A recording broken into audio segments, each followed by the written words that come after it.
jolly day. Would you like to try a peach mango pie with a side of the 21st night of September? Because if you do, then let's go ahead and get started.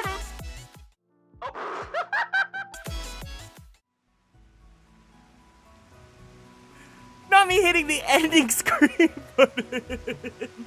That's your Rickroll for today. Pretend that was me Rickrolling you guys, you know. Da, na, na, na, na, na. Ba-da-da-da-da, na, na, na, na. Yeah. We're no strangers to love. You know the rules, and so do I. Happy Sunday, everyone. Hope you guys are all doing good today. Welcome in. Welcome in. Well, come in. Hope you guys are doing wonderful today, and thank you guys so much for stopping by. Who's first? CB, congratulations on being first. 30 times? 30 minutes. Can you tell I've been watching a lot of Tiffany Pollard videos?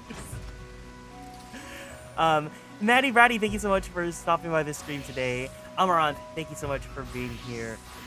Happy 21st night of September, everyone.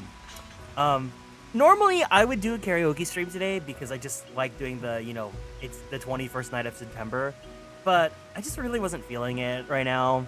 Because karaoke streams, there's a lot of pressure that is not necessary, but I put pressure on myself. There's a lot of like setup I have to do to like make sure everything's syncing fine, and I just didn't want to worry about that today. Like, not to mention that there's not really a lot of music that I've really been discovering and listening and learning recently because I kind of just spend my free time streaming. So I didn't really feel ready to do a karaoke stream today, which is fine. But if hypothetically we were doing a karaoke stream, if you guys are veterans, you guys know that I love to start it off with a Rickroll, so that's always fun. But I hope you guys are having a wonderful day regardless of where you're at. Today we are gonna play some more 14 because I kind of want to wrap up Heavensward within this week, because in 2 weeks Digimon's coming out and it's over, right? I think. Wait, isn't Final Fantasy Tactics, FF Tactics, is coming out September 30th. Is that the end of next week? That's so not this coming Tuesday, but next Tuesday. So once that comes out, like, that's when all hell breaks loose, right? So today the aim is to finish up 3.4, which is 9 quests, because we did the first one with our date with Emmerich. And then 3.5 and 5.6 have a total of 9 quests. I don't know if I'm gonna do it all today because I'm going out for dinner with my sister tonight, so I will do for sure 3.4 today. If we can do 3.5, cool. If we can't, then we'll save it for next time. But we did finish up the last time we hung out. We finished up the Alexander Raid series, and I don't feel like doing the Void Arc series. So once we wrap up Heavensward, we're ready to go on to Stormblood. But I do want to like wrap up Heavensward before we have the whole like month-long break from 14, because next month is like prime time gaming. So yeah, if you guys of course want to join, you're more than welcome to join us on the Ether Data Center in Barrie. But also please be mindful, this is not my first playthrough, but we have new people in our community that are watching the VODs and stuff that are playing blind. So, you know, please be mindful about spoilers and all that good stuff. But otherwise, if you want to join me today, feel free to. I think we actually have a dungeon coming up, I want to say. Yeah. Ugh. I love this outfit. This outfit's so iconic.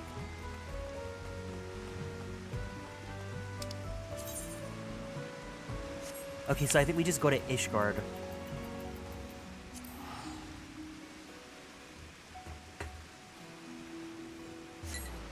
You know what? I should make today's check-in question, like, what is your go-to karaoke song?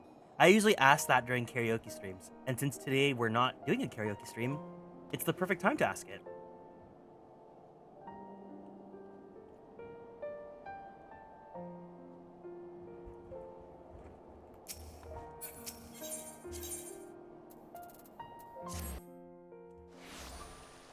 For me personally, since today is like 21st night of September, obviously I would have done September by Earth, Wind, and Fire. And then that naturally just makes me want to do more like classics. So I'll usually do like Take On Me. I genuinely actually really like Never Gonna Give You Up. Just entered the last area an Endwalker with my alt. Entirely forgot how atmospheric that area is without the vocals running in an endless loop. Your alt, that is in Fairy, or no? I'm not sure I grasp the full implications of her words. I know we dare not ignore them. That's right. Okay, the last time we were here, Alize came in.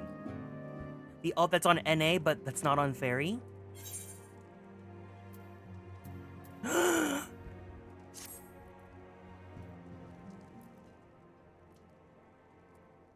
So the Warriors of Darkness and Warriors. So the Warriors of Darkness and the Ascians are conspiring to bring about Garuda's summoning. But they might put her to the sword. I have to un-Americanize myself. That's when we first encountered them in Loth Ast Nath, when they were confronting Ravana. Oh gods, has this been their aim all along? What do you intend to do, Master Alphino? There is much and more I do not understand, but I know this. A primal summoning cannot be ignored. Alize risked her life to uncover this plot. We squander her gift at our peril. Garrick, will you accompany me to Selfatol and help me stop the Ixal's ritual?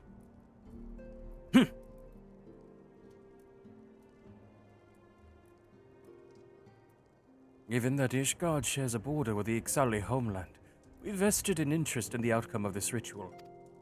We have been willing to suffer the Beastman's intrusions into Kurthid lands to a point, but the summoning of a primal is an escalation we cannot abide. Hi, Von Xerneas. You shall have our fastest airship, Master Alphino. The mountains of Zelfatol are not easily traversed. This endeavor demands all haste. The gesture's most appreciated, Sir Emmerich, but I fear an ethereal approach is destined to fail. This is their homeland, after all, and Ixali dirigibles are not to be underestimated. No, experience tells me the only conceivable approach is by land. I believe it to be wiser to cross into Selfatol by way of the mountain pass east of Camp Dragonhead. In that case, I shall send instructions for a contingent of the camp's knights to be placed at your disposal. They will secure your safe passage through the mountains and escort you thence to Selfatol. Though my men are unqualified to confront a primal, they are more than capable of contending with the Ixal. We should be glad of their assistance, Lord Edmund. In the event that Mistress Alize regains consciousness, we will share with you any further information she may provide. May the Fury watch over and keep you safe. You still owe me another date. Then let us be off. We can procure any additional supplies we require in Camp Dragonhead. I haven't done a British accent in so long. I need to re-Britishify myself. Today was definitely a weekend. I woke up and I spent my entire morning up until now on TikTok. Just watching videos of God knows what. And it was relaxing. It was great. This whole, these past few days, I've just been playing video games and binging internet videos. I felt alive.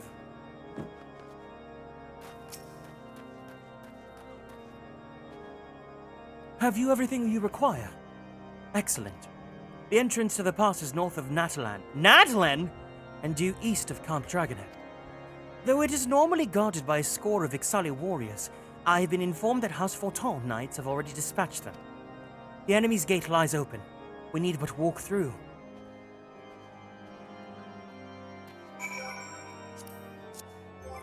Should I wear something more, weather appropriate? I don't think he has anything that's super weather appropriate.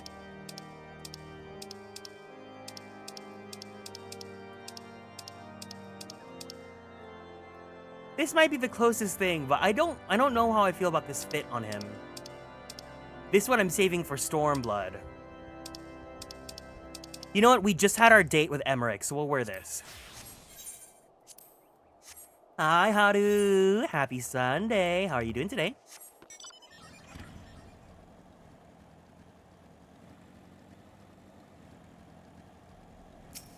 I did not even ask you guys how your Sundays were. I hope you guys had a wonderful weekend.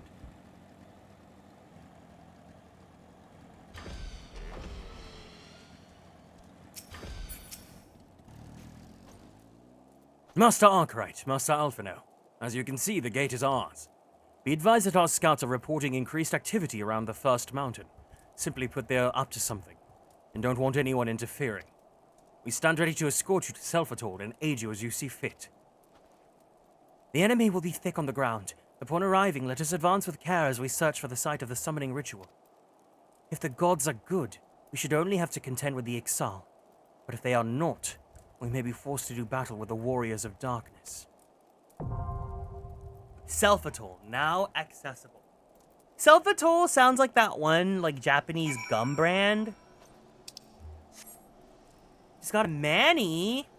Enjoy your nappy. Bye-bye.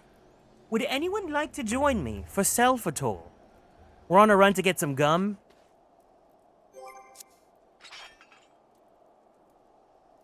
Is anyone ready to join the cause?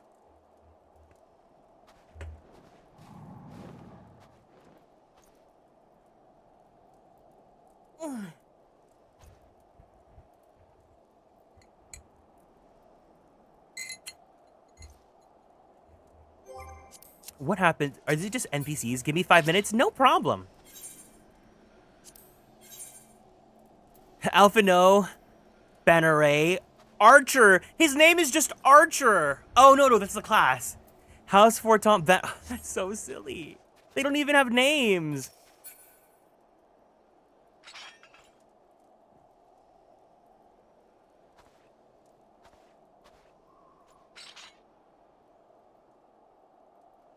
Hey, Penguin Ghosty. Thank you so much for stopping by.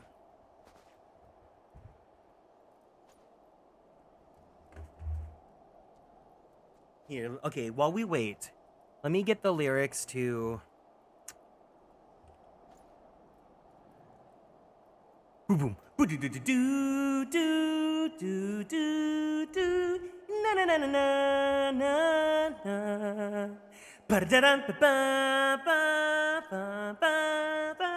Yeah. We're no strangers to love. You know the rules, and so do I. A full commitment's what I'm thinking of. You wouldn't get this from any other guy. I just wanna tell you how I'm feeling. Gotta make you understand. Never gonna give you up. Never gonna let you down. Never gonna run around and desert you. Never gonna make you cry. Never gonna say goodbye. Never gonna tell a lie and hurt you. I wish the music industry wasn't so stingy and did not, like, get so DMCA heavy. Because if I could, I would just insert instrumentals in karaoke whenever I played 14. Without the concern of a DMCA, but you know.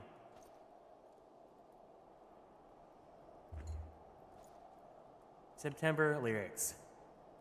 Do you remember the 21st night of September? Love was changing the minds of pretenders while chasing the clouds away. Our hearts were ringing in the key that our souls were singing. As we danced in the night, remember how the stars stole the night away. Oh yeah. Hey, hey, hey, buddy up. Say do you remember, buddy up. Dancing in September, buddy up. Never was a cloudy day. Ba-do-do, ba-do-do, ba-do-do, da-do-do, ba-do-do, ba-do-do, ba-do-do, ba-do-do, ba-do-do, da-do-do, da-ya-ya. There you are. Yay! All right, so is this just the me and Amaranth adventure? Hi, Lyra. Welcome in.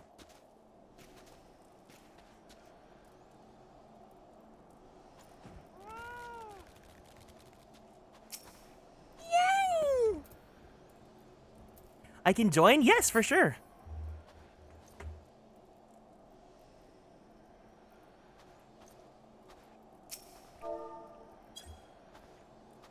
Man, I made the heart motion, but you can't see it.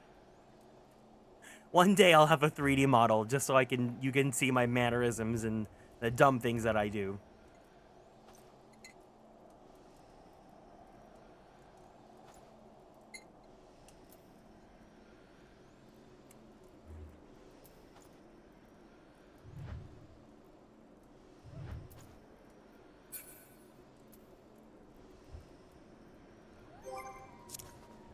The fact that there's no BGM here makes everything just so much more like, you're really sitting in your silence, huh?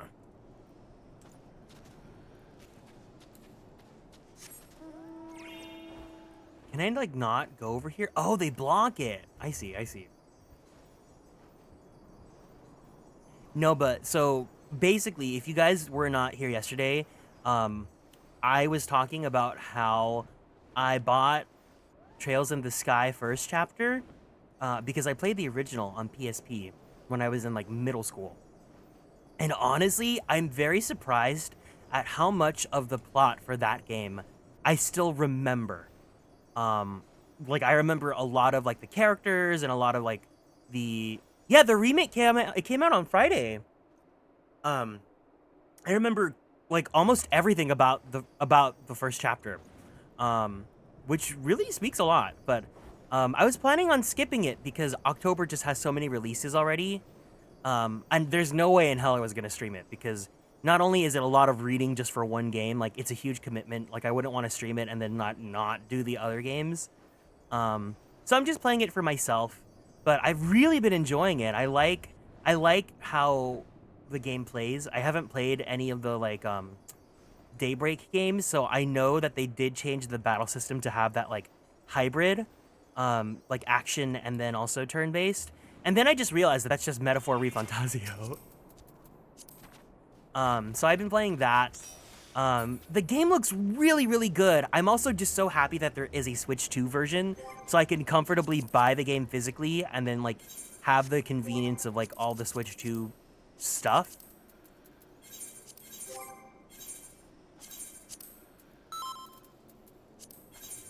Okay, cool. My portrait's good. But I've been really enjoying it. I really do like it a lot. Self-attack. There we go.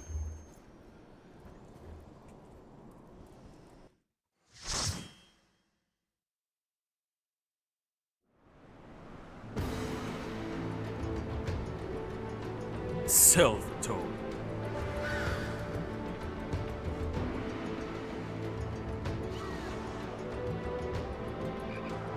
Oh!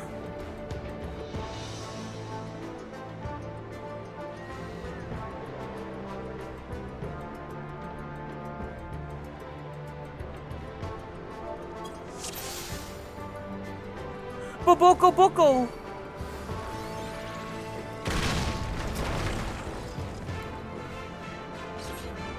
Hi. Hi. So yeah, again, the game plan, so I think Final Fantasy Tactics comes out not this week, but next week. There is a game that we will be playing next week as well. But also, I want to finish Heavensward. And then we were supposed to play The Sims today. I kind of want to play The Sims still. So we'll do The Sims sometime this week. Hi, Shut-In. Was anyone here for the original Sims stream? I just want to know. I know that some people were. but I want to know if anyone has any lore about what happened the last time. Because it was a lot.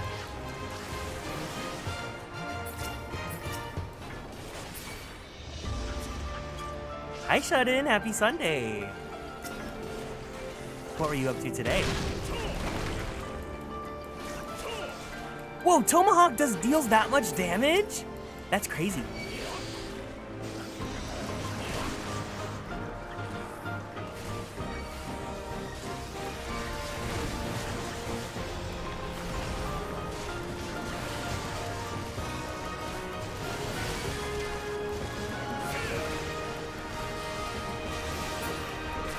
Watching streams and doing chores? I gotta do chores.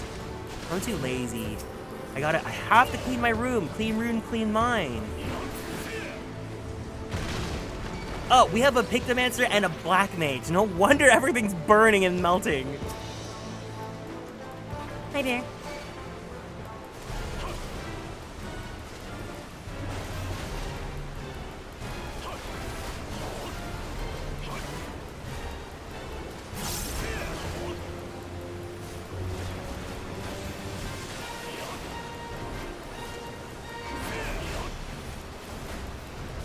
Okay, watch what I'm gonna do. Wait, hello, watch what I'm gonna do! Fell cleave. Fell cleave.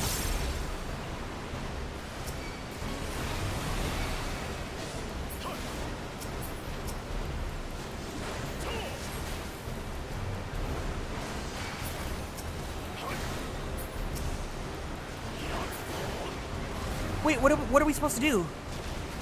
Oh. Anyways.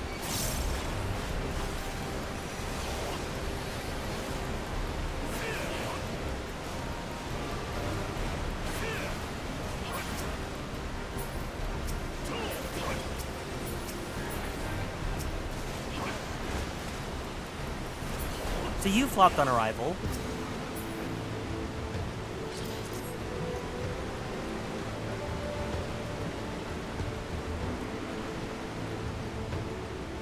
So yeah, I think if we don't finish Heavensward today, we have at least one more stream of Heavensward. And then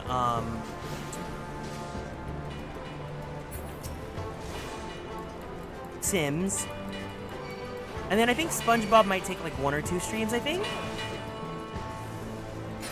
Okay, is this all we have?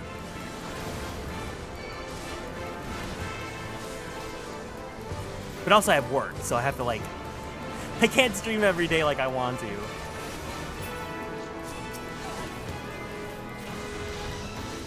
But then also the week after is gonna be the Kieranversary. That's actually gonna be really crazy to think about how I've been VTubing for 3 years now. I don't plan on doing anything huge, but it would be nice. I have some stuff planned.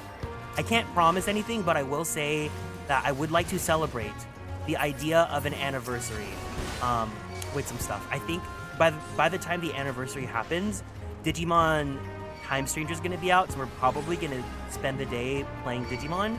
But at the very least, I for sure like have some things I would like to do to celebrate the actual anniversary.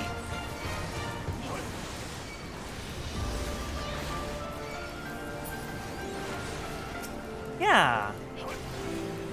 So I need to look and see how to set it up, but I know that Twitch lets you do that thing now, that like you can have a specific day where you reduce the prices for a sub. If I can work that out, then I would like to do a mini subathon. I like doing it because like we also have, like I mentioned yesterday, I like doing subathons to celebrate like going to Japan.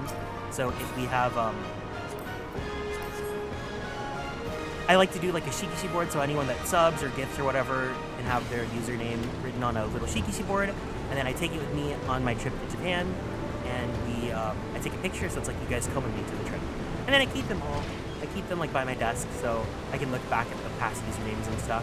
It's really fun.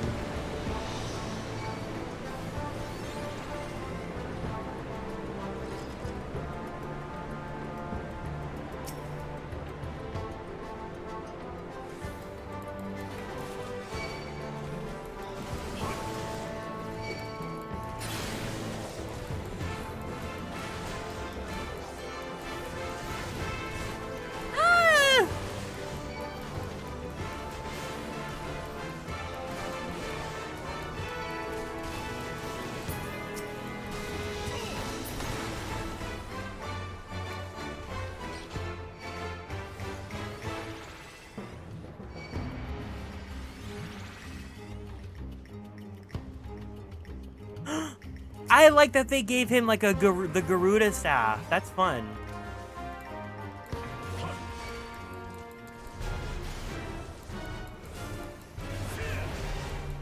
It's like a smart way to reuse assets, but it makes sense lore-wise.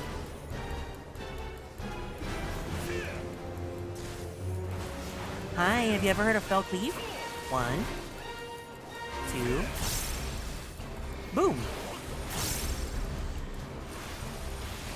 Ah!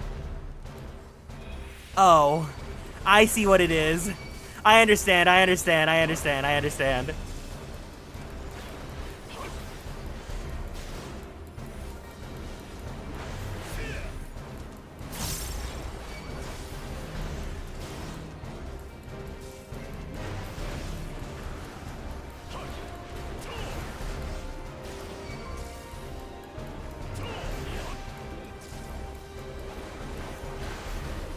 That's also kind of crazy how it's gonna be 2 years since Dawn Trail came out, which means like 2 years since Pictomancer, 2 years since doing all the trials and stuff together.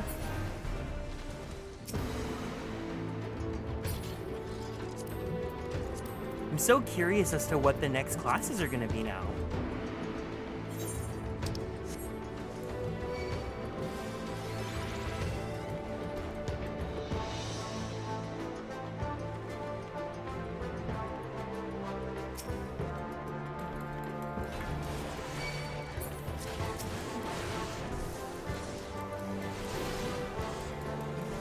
No.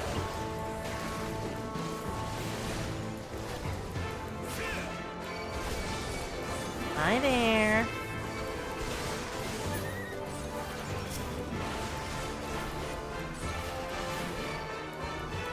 Oh, wow.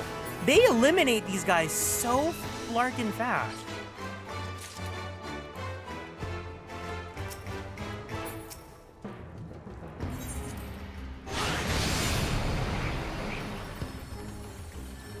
This is so funny.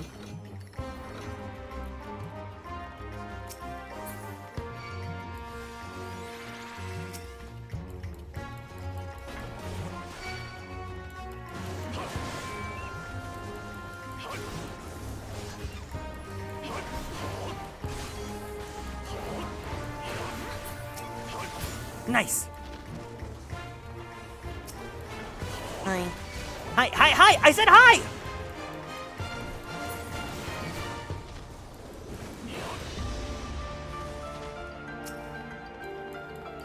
These guys have the fragility of like a wet piece of paper. It's honestly crazy. I don't know if it's because our party is just so good.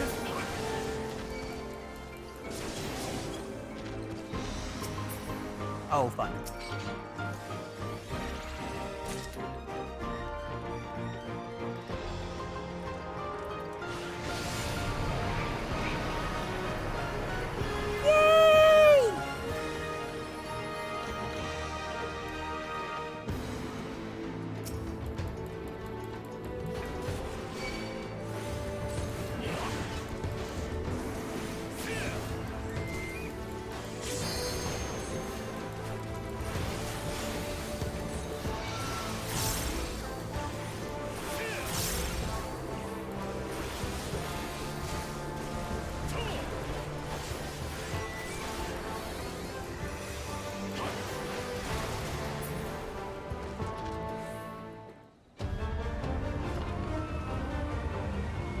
What? A ninja bird?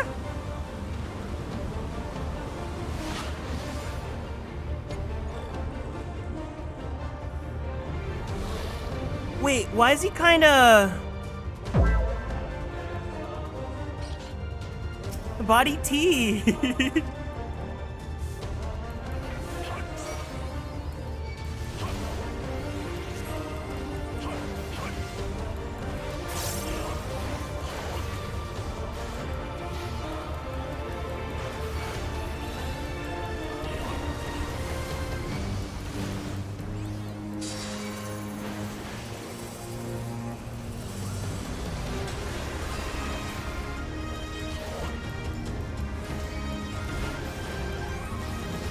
One, 2, 3.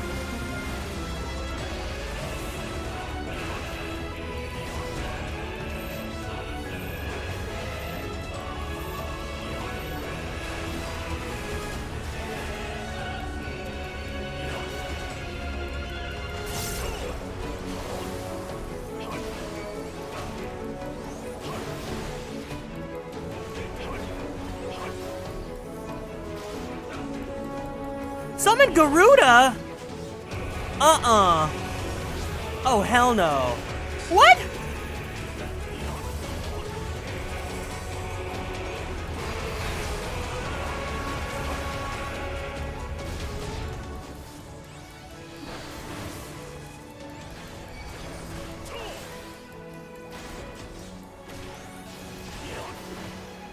There's no way this guy is just gonna die within like 2 rounds of Fell Cleave.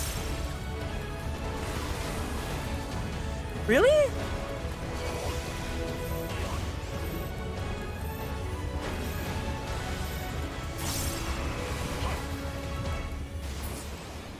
Wow, that was so easy. This is what a superstar looks like.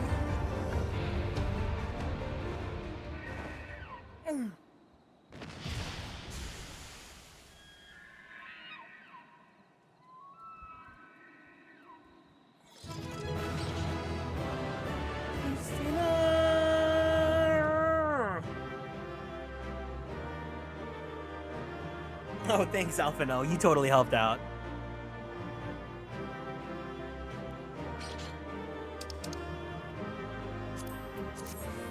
Yay! Where should we take our picture at?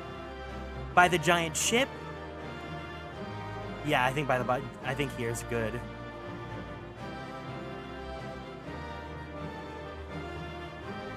Let's do... Press how useless healers are with a warrior dungeon. I did not have cardio on you the entire time. Wait, really? Amara, are you serious? You are so goofy.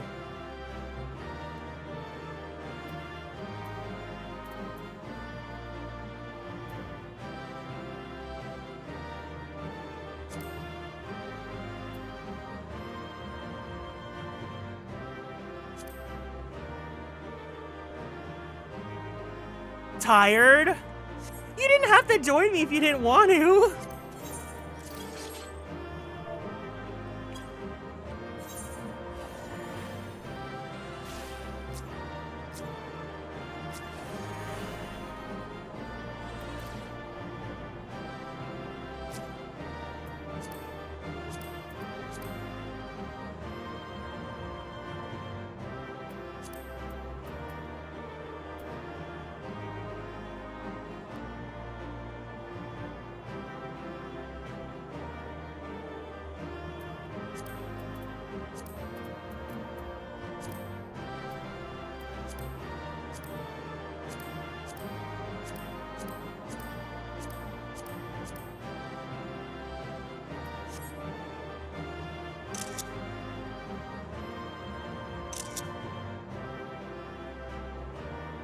Ooh, that's good. Look at that. That's cute. I wanted to. I also don't go to bed for another hour. Okay, I'll take it. I'll take it. I'll take it. Thank you guys for joining me for Self-Atoll. Wait, is that... You can dye this? Wait a second. You can dye the Pictomancer Magical Girl gear?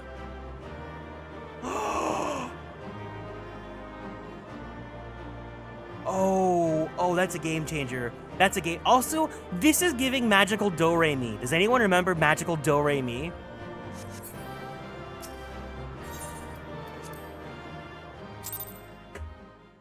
No, now I gotta go treasure hunting. So they were unable to see the ritual to its completion. Then Garuda is no longer a threat, and whatever the Ascians and the Warriors of Darkness were planning has come to naught. But we should not tarry. The Knights have secured our path to safety. Well, well. What do we have here? You'd better not have killed the primal without us.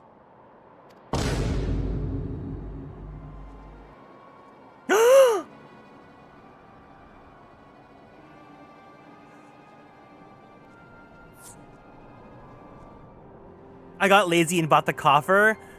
It's so... it was a lot. No, my EXP bonus! You! Wait, I know you. Still walking, I see. I could have sworn my aim was true. Just what is your game? Leading us a long way so these fools could step in and claim our prize? I am still very pissed that this does not exist as an actual thing you can have. I want to have a veil without any hat or anything else, just the veil for my character so bad. And this does not exist as an actual piece that you can wear. No. Let's not make hasty accusations. By the look of things, the ritual was proceeding as planned. We arrived at the appointed hour. 'Twas they who erred.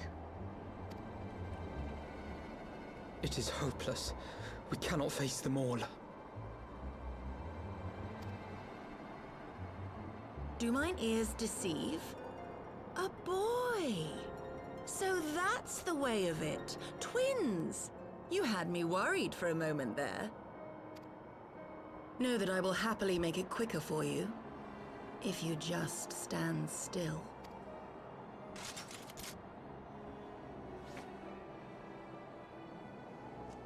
Enough, Jarumal. We wouldn't want to upset the man in white with any unnecessary bloodshed now, would we?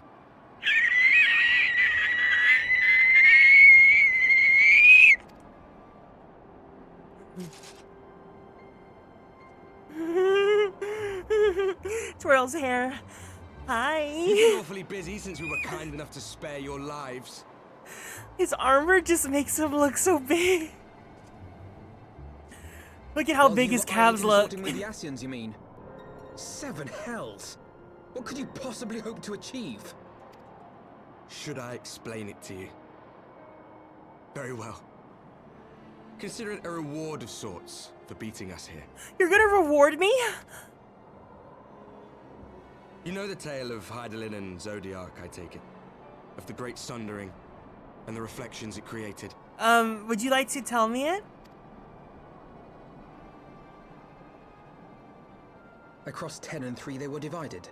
Reflections of the source, each possessed of shards of light and dark. Just so. One of those reflections, the one nearest to the source, is our home. And we were the heroes blessed with her light.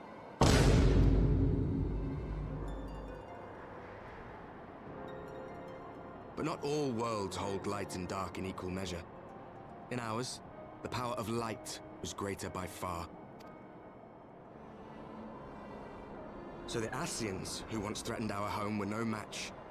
And they fell before us, one after another, till none were left. Victory, we thought. And then came the light. A flood of pure, blinding radiance, annihilating shadow and color and life itself. Ere long, it will consume our world, leaving naught in its wake but blank perfection. That cannot be. Do you honestly expect us to believe such a story? Believe what you like. But it has happened before, on a world far removed from ours. The 13th, which was swallowed by the dark and transformed into what you call the Void. Unchallenged light would condemn us to a similar fate. And so we joined hands with our former enemies, and with their aid came here, to the source. For there is but one way to restore the balance and save our home. The Ardor. Calamitous destruction with the power to break down the barriers between planes and see our worlds rejoined. You would doom our world to save your own? What would even become of us? Of you? Enough. I tire of talking. You know our cause. You know what is at stake. We are prepared to do whatever it takes. Are you?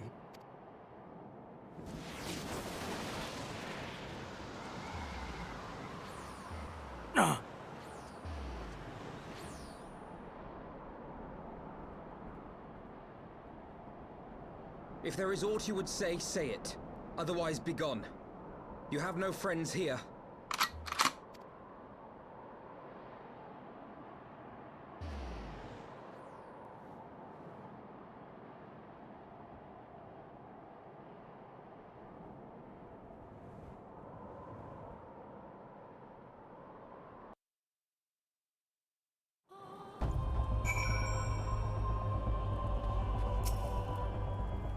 All things considered, we should be grateful to have survived that encounter. Do you think it could be true? That to save our world, they must bring ruin to ours? Or to save their world, they must bring ruin to ours? No, matters not. Such wanton destruction is beyond justification. Whatever the reasons, they must be stopped. The sacrifice, the loss, it ends here.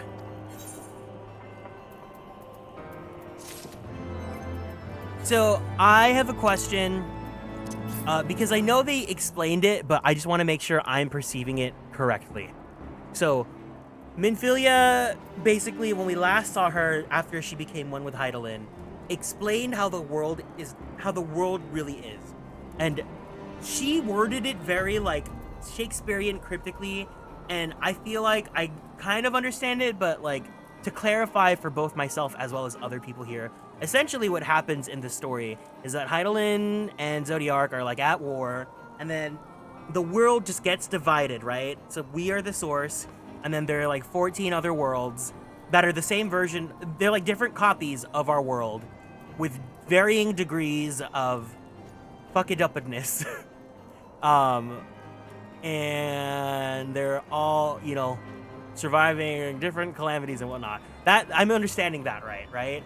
Because I feel like it's so hard for me to parse Shakespeare. It's so difficult. If someone wants to explain it in better baby words. Forgive me. This is neither the time nor the place for idle introspection. The knights can apprise Lord Edmund of our successes. We, the Lord Commander. More importantly, I should like to see if my Shishta's condition has improved. You may take a moment for yourself if you wish. I will be at the congregation.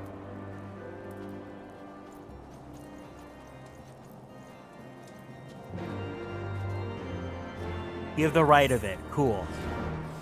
Because I was like, I don't know if this is information I can disclose to, like, clarify things yet or not.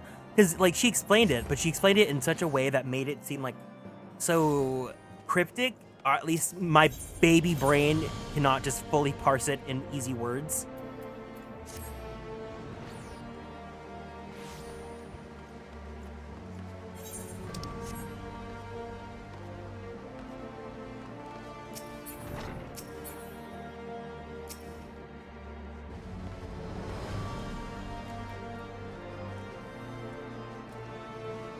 It brings me joy to see you return to us safely, Garrick. What news from Selvator? When we are not too late, on behalf of Ishgard, I offer you my deepest thanks. As for we who remain behind, Mistress Y'shtola has been tending to the Mistress Alize in your absence, and I'm pleased to report that she has regained consciousness. I imagine you have many questions, especially given your recent encounter with the Warriors of Darkness. I know I do. Come, let me show you to her room. Do not worry. Her condition is much improved. She's a resilient one, much like her brother. Yeah.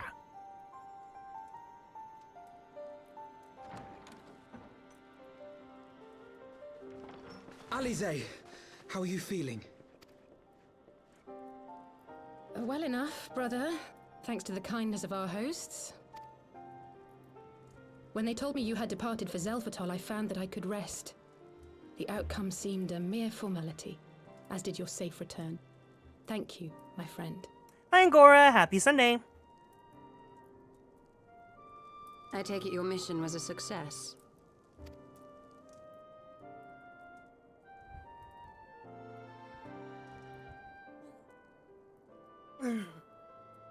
As if we needed any further confirmation that they are in league with the Ascians. But to save another world? I think not. I too thought his story fanciful at first.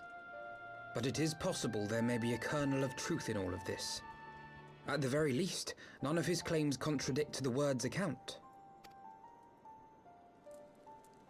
You were following these people, Alice. Why? During my travels, I had oft enjoyed tales of the Scions and their exploits.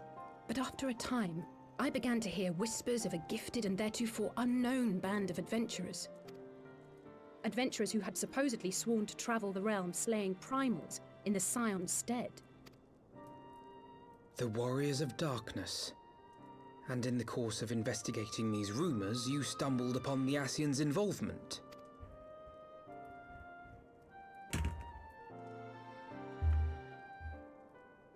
Yes, exactly. Forgive me, but if these Warriors of Darkness mean to bring about another calamity, to what end do they hunt primals? To prompt an escalation. To deepen the beast tribe's feelings of helplessness and despair, and thereby drive them to summon ever more powerful gods. The Magla! They want to summon the Magla! And lest we forget, these events do not occur in isolation. With their patron deities being slain left and right, the news of man's victory over Nidhogg must surely have sown panic in the minds of the beastmen. 'Tis no wonder they wish to defend themselves.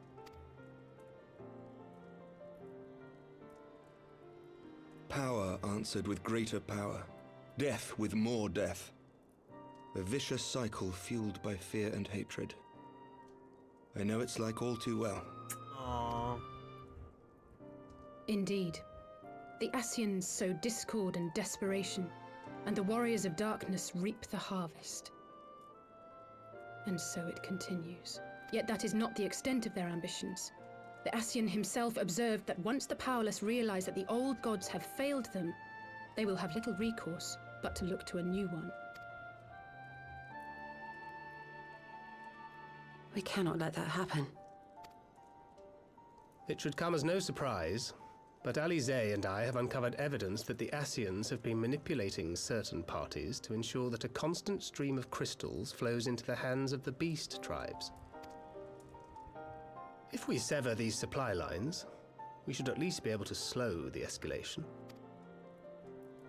Agreed. Kral and I shall journey to Zelfatol and learn what we can of the Ixal's source. Then I, for my part, pledge to lead a similar investigation into the origin of the Nath supply. Sir Emmerich?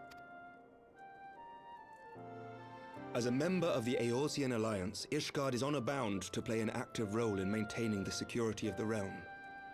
You might also say that I have some personal motivation, given the Ascians' dealings with my father. However, I make no secret of the fact that my knowledge of primal beings is scant at best. As such, I should be most grateful if one of your order were to assist me. Me!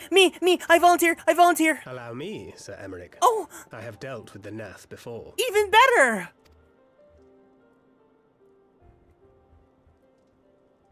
Maybe if we cut off that rat tail. Let us consult with Orianja then. Given his dedication to the study of primal beings, I should be surprised if he could not tell us something of value.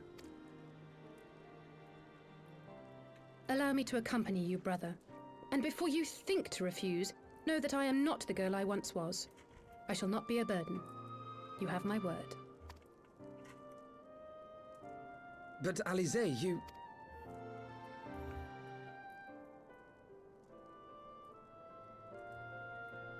You are more than welcome. After all, it was you who set us upon this path. Wait a minute. I'm afraid I can't allow you to leave just yet. Not until you try on the new outfit I prepared for you.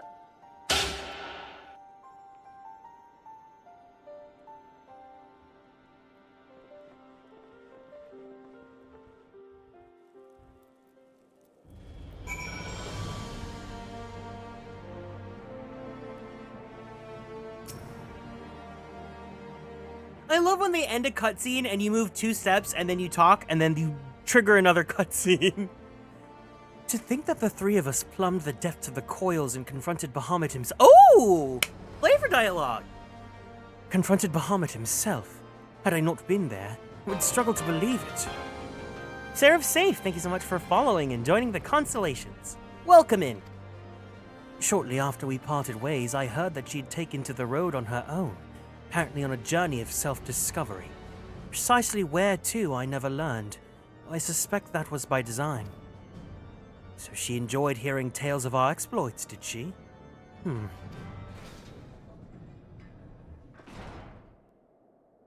My apologies for keeping you waiting.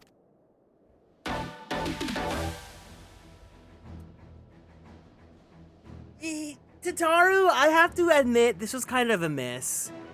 I don't personally like this outfit on her, but I really don't like her outfits until Endwalker. Right then, shall we be off?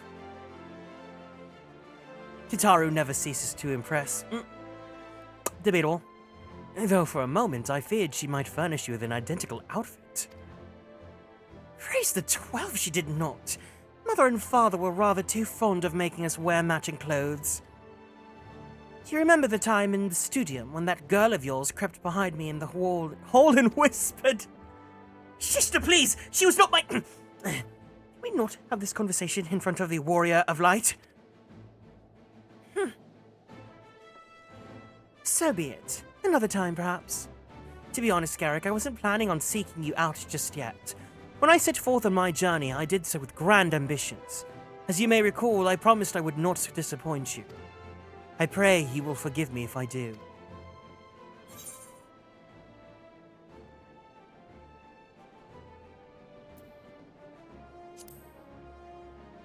I've been meaning to ask about the carriage. Ah, yes, the carriage that so fortuitously arrived to spirit us away from Uldar after the banquet.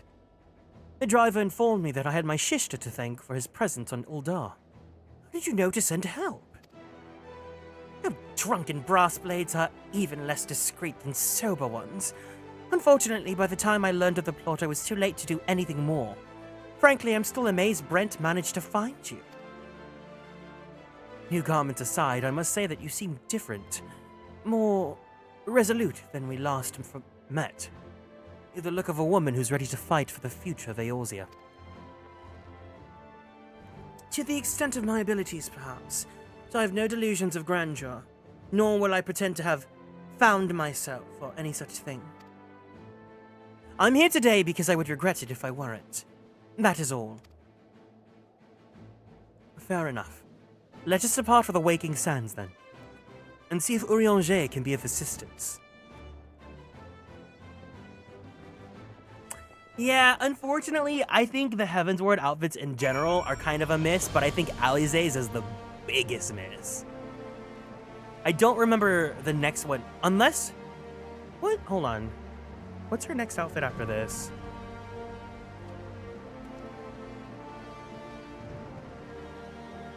Yeah, the Shadowbringers one's also kind of a miss. The Endwalker one's the best one. Hi, Blue Moss.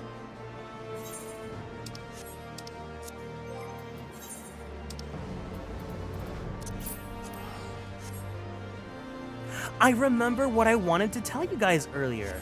So this is so random, but last night I had a dream where I adopted a new dog, but it wasn't a dog. It was like a half dog, half pig hybrid. I don't know. I guess pigs are cute, but I never subconsciously was like, I want to have a baby pig. But it was like a dog with a big snout and kind of pig-like in qualities, and I just thought it was so cute. Urianger, apologies for calling you unannounced. Why, Master Alphino, would that the scholar had seen fit to grant me knowledge of thy coming. What bringeth thee and thine here this day? The warriors of darkness have returned. Pray allow us to explain.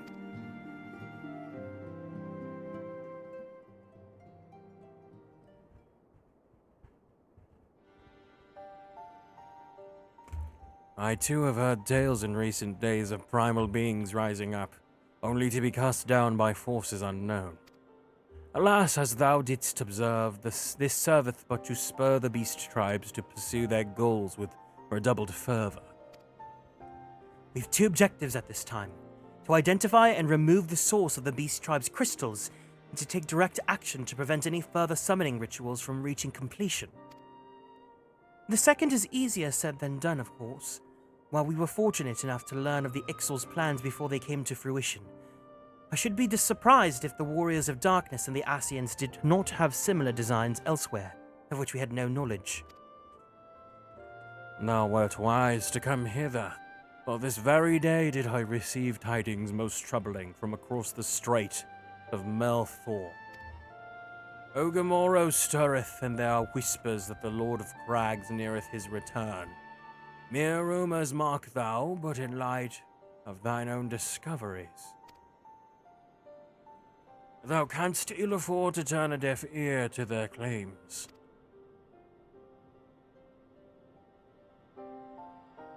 Aye, we must ascertain the truth of the matter for ourselves. Let us consult with the Maelstrom forces stationed at Camp Overlook, Garrick.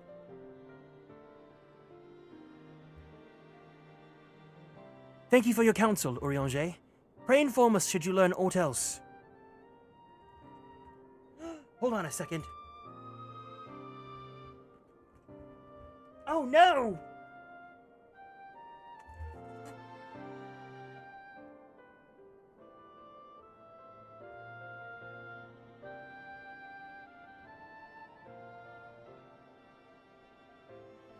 My standing desk is turned off for some reason. I don't want to pull the plug on it because it's like connected to the same outlet that has all of my computer plugs, so I don't want to accidentally bust the stream. Thank you for your counsel, Urianger. Pray inform us should you learn aught else. I shall. Hi, Gay. Happy Pride Month. If I may, brother. Urianger, is there anything else you would like to say? Perhaps your persuasion of the male gender?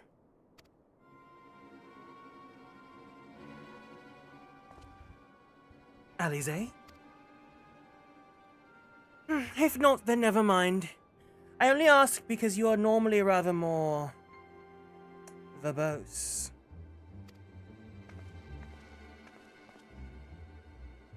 Nothing to add? Very well. Ere we depart, I wish to make a request. The Warriors of Darkness spoke of how the Ardor had the power to break down the barriers between planes, that our worlds might be rejoined. I would ask that you research this for us. Being nowhere near as well read as you, I'm sure I wouldn't know where to begin.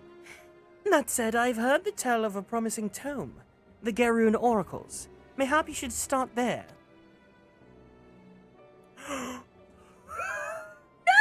No, because she's giving Whitney Houston!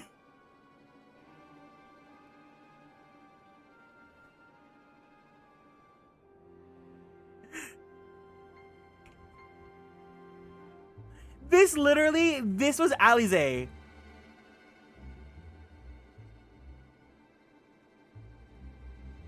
Oh my god.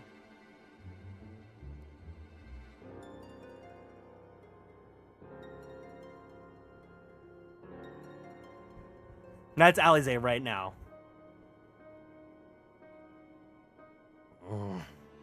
By thy leave.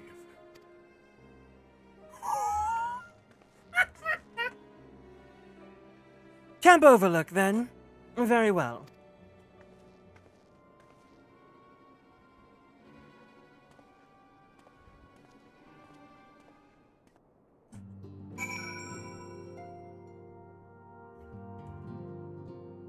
Damn, I really hope that my standing desk hasn't given up. We shall speak anon, Garrick. I prithee attend Master Alphino and Mistress Alize. If it really is Fiuct, I was thinking about getting an L-shaped desk.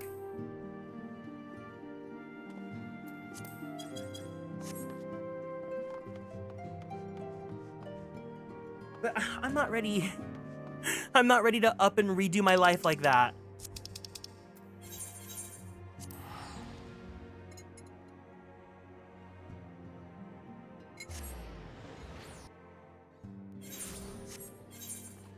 Is Urianger secretly straight? He might at least be bi, because he had that thing with Moonbrita.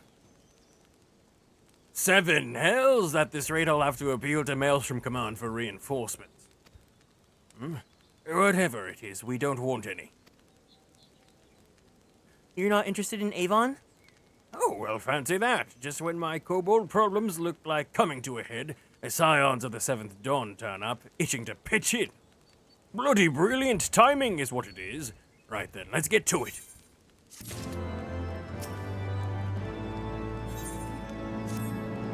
So, our friendly neighbors in Ugamaro have been much more aggressive as of late, just as you said.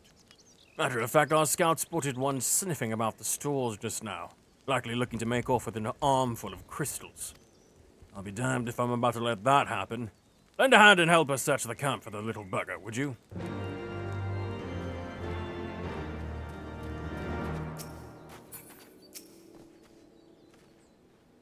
Our Maelstrom friends seemed more notably agitated than when we first arrived. Do you happen to know what that might be? A kobold in the camp, you say? That would appear to corroborate Urianger's information, yes? But to be so reckless as to infiltrate a Maelstrom camp and draw attention to their efforts is passing strange. Well, there will be time to think on this later. For the present, we must do everything in our power to prevent Titan summoning. And that means finding the questioning this kobold.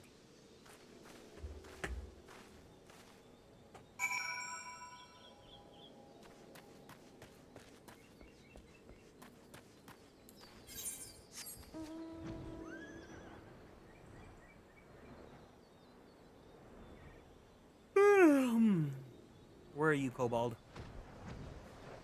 I also kind of think the kobolds are a little bit ugly cute. There's something about them that just screams like uncannily cute to me. Like, look at this little guy. He's like a rat.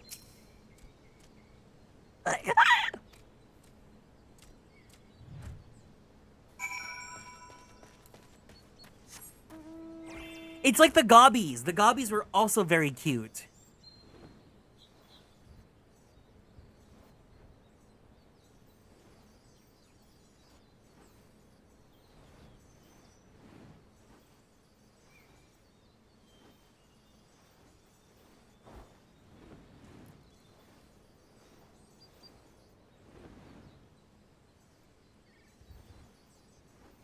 It's like Mr. Twinkie. Mr. Twinkie was not ugly cute. Get out of here with that drama.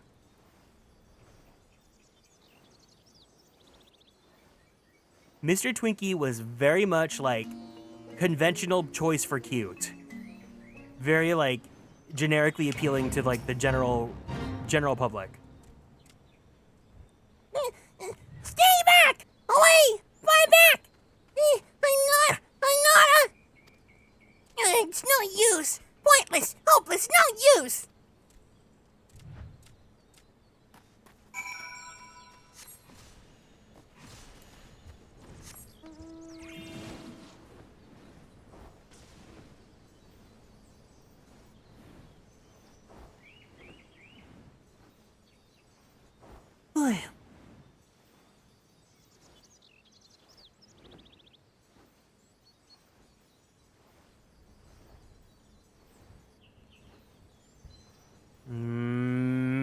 Mr. Kobold, where are you?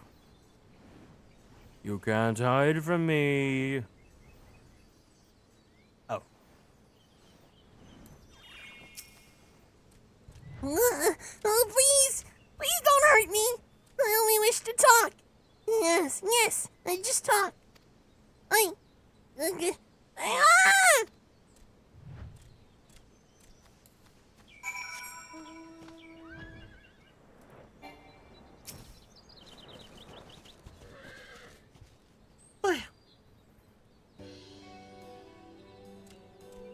This is a stupid plan. Stupid. Oh, but if I tell no one, then everyone will. He found me again. What to do? I come in peace, only to talk. Speak, say, talk. So please do not hurt me. So this is our wily kobold infiltrator, is it? No wonder the soldiers were on edge. Could very well give one a bruised knee. Huzzah! We found him! Fine work, scions. So, little one, thought you could sneak into my camp, did you? Plotting to steal my crystals, were you? No. I came to talk, to ask for help. When your soldiers saw me, they drew their weapons and shouted, and I... Now, let us all take a deep breath and discuss this like civilized individuals. What is your name, child? Pikmin Gabu of the 620th Order. At least, I will be a Pikmin. One day. I'll be a Pikmin, like the Wait, that's not Pikmin. That's Zelda, right? You know what I mean. Well met, Gabu. I'm Alphanel, and this is my Shishta, Alize. Garrick, the man who found you, is also our friend. I know that now that you know our names, we can be friends too. Now, Commander Bloidin here thinks you wanted to take his crystals.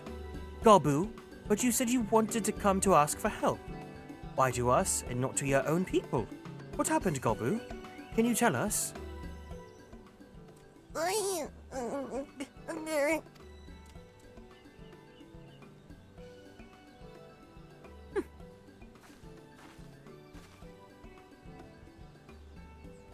No one is going to hurt you, all right? Not while we're here. I promise.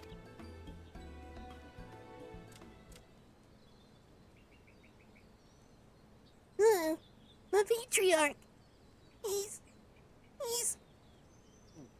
The Patriarch is going to summon the Great Father again, and you have to stop him!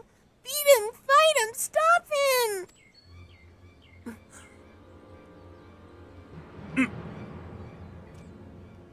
Gabu's parents said they didn't want it, along with many others, but the Patriarch wouldn't listen.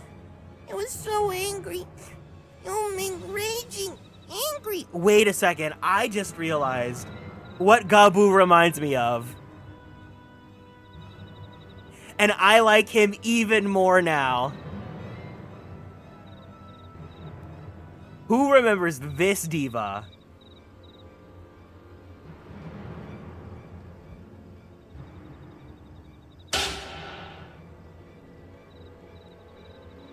It's like they're twins.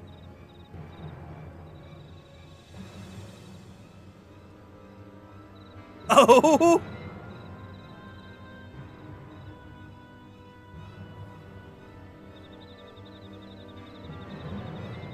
Love you, Heismay. You icon. You absolute icon. He said that if they didn't have iron in their hearts, they would serve as coke for the furnace. And then the guards took my parents and the others away, and I haven't seen any of them since. Coke for the furnace? I did not want to believe it, but I've heard tales of foci fashioned from the bones of beastmen, which worshippers use in their rituals, hoping to summon more powerful incarnations of their gods. By the 12, that is sickening! No one listens to Gabu, no matter how much he cries, pleads, begs, cries. They do not listen. Only talk about punishing the Overdwellers and praising the Great Father. Gabu loves the Great Father, but he loves his parents too. So please, help Gabu stop the Patriarch from bumping that and save his parents.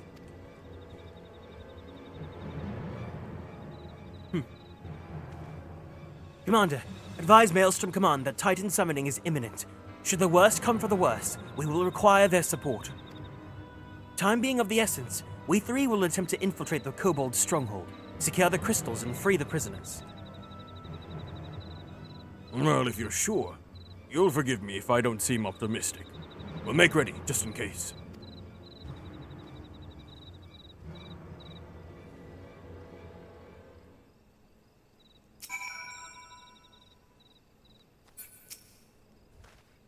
I have faith that we may yet stop the ritual. We would surely have detected the associated etheric disturbance had Titan manifested already. But I cannot speak for the prisoners. 12 have mercy. They would even contemplate sacrificing their own flesh and blood. Brothers and sisters, mothers and fathers. Time is of the essence. We must see what else Gabu knows and formulate a plan without further delay.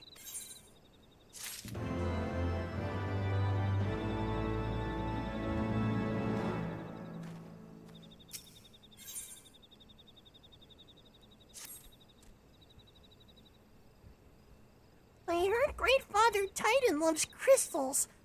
Cherishes, covets, loves them, and if we gather enough, he'll return. That's why the Patriarch told everyone to go forth and gather them.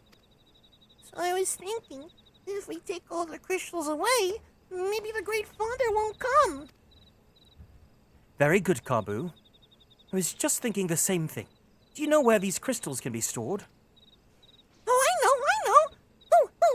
It's several spots, each defended by a different order. Kappa wanted to steal them, and he was too afraid to go all alone. Yes, too afraid to go alone. But together, we can take them away and hide them. Come, Kappa will lead you to the first cache.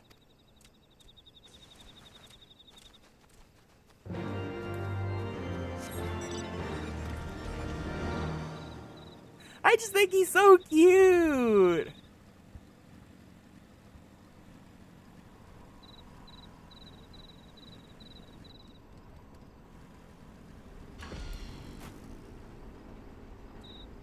Oh, that's right. Alize is technically also like a arcanist right now too.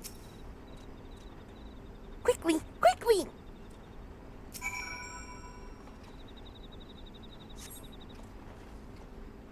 Do you have them all? Good. Lead on, Gabu. This way!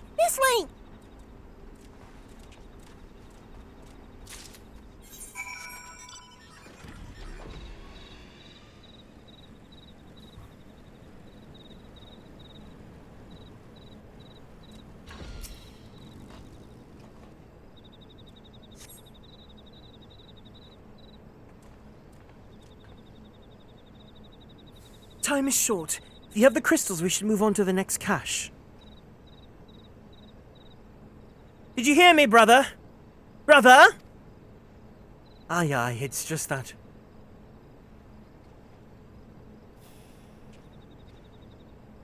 I'm quite certain that crate once bore Ishgardian seals. Someone took great pains to remove all traces, but enough remains to make out the pattern. See for yourself. I struggle to imagine kobolds traveling to Kurthis to obtain crystals, much less bothering to conceal their origins. I suspect that these crystals were smuggled into Vilbrun by another party, most likely a pawn of the Ascians, as Thancred speculated. I don't understand. Who are the Ascians? Do they worship Great Father Titan too? Ah, never you mind about that. As Alize said, we do not have a lot of time. Can you lead us to the next cache, Gabu? Yes, of course. Gabu knows the way. This next one is the last and very large. Very big, very huge, very large.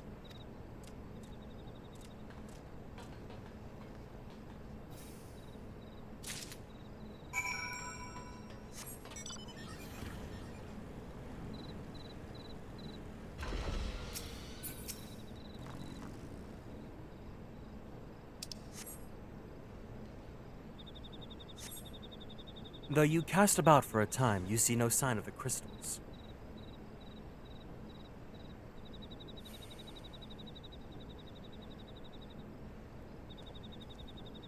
Confound it! What about you, Garrick? Any luck? Nothing. But this cannot be. Gabu saw them! Spied, spotted, saw! Think, brother, think. They must have moved them, yes? The question is, where to and why? Within Ogamoro, when they summoned Titan once before and mean to do so again, it is the only explanation. What about Mother and Father and the others? We have to help them! And we will, Gabu. We will. Stay calm, we still have time. They have yet to call for the remaining crates, yes? If they had, then they would have found the other caches empty and sounded the alarm. Nevertheless, I believe the time for stealth has passed. We must breach the navel and seize the remaining crystals. There's no other way to prevent Titan's summoning. But first, give me your crystals, but I might deliver them into Commander Bluidin's custody. We dare not take them into the bowels of the mountain.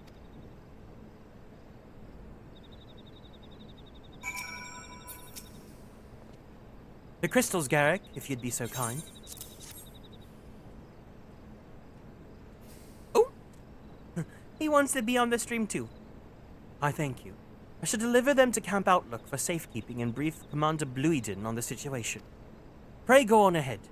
As I recall, there's an aetherite within the Ugamoro mines that should deliver you to the navel. Gabu doubtless knows the way. Wait for me there. I shall rejoin you anon. Strange. I would have thought you eager to remain in the thick of the action. But if this is what you would prefer, then Godspeed, brother. This way! This way!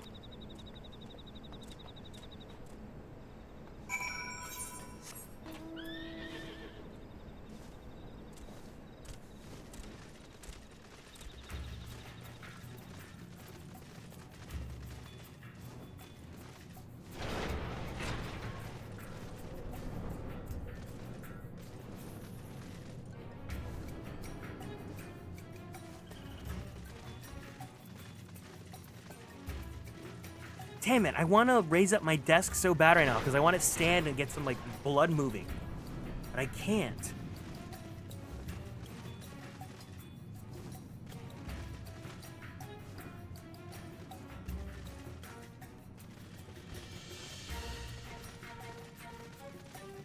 Excuse me?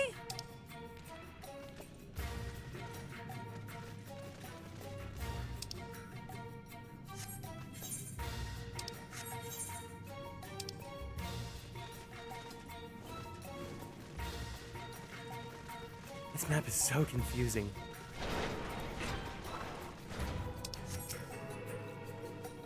Ah, I take it this is the aetherite we seek. Right then. As soon as Alfino arrives, we go. I trust that you're feeling suitably heroic, Garrick. There's no telling what sort of resistance we'll face in there.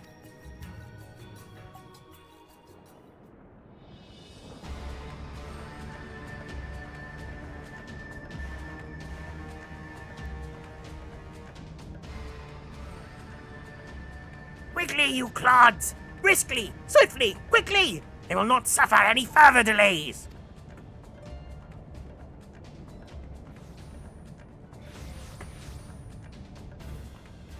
Lay down your arms and surrender. We have your crystals.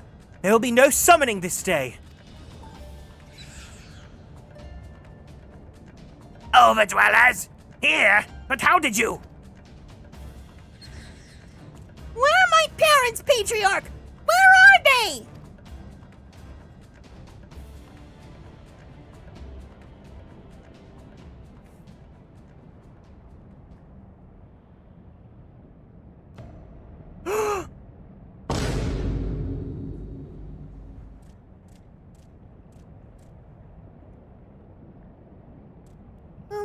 Mother? Father? Coke to the furnace! You monster! How could you? Aye, we are but servants to the Lord of Crags. We are his, that he may drink of our blood and partake of our flesh. He might draw upon the strength of his children and defend them from the tyranny of the Overdwellers. No, Alize. Not yet.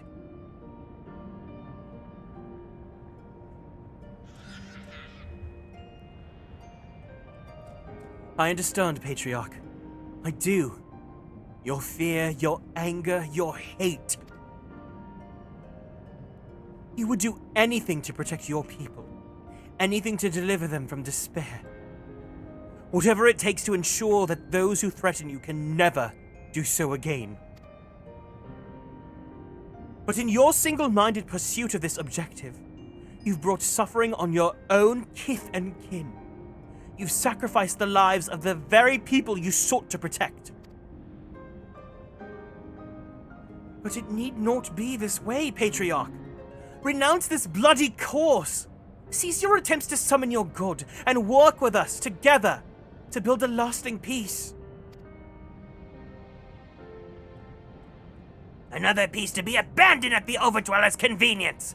Oathbreakers, all of you! Liars, betrayers, oathbreakers!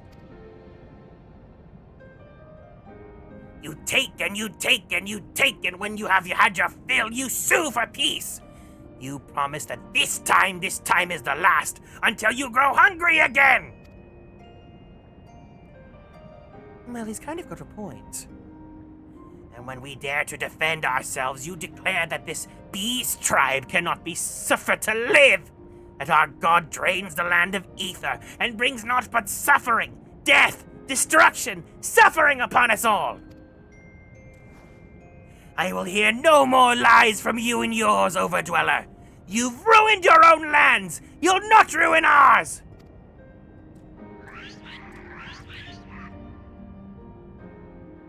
He's kind of nibbling on that, though. I said I'd come for you, and I did. I'm here. I'm here. I'm here. Say something. Please. Please.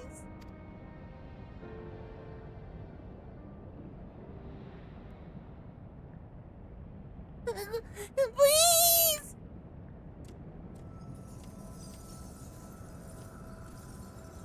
Uh-oh.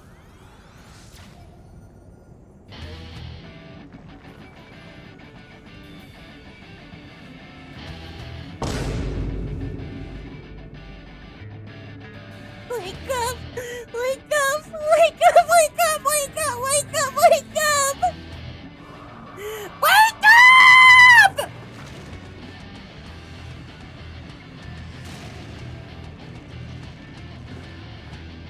Uh-oh.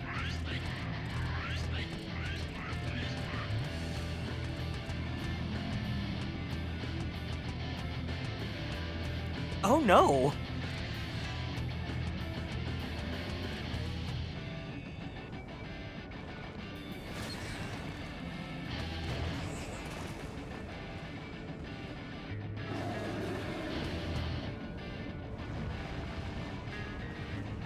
Seven hells!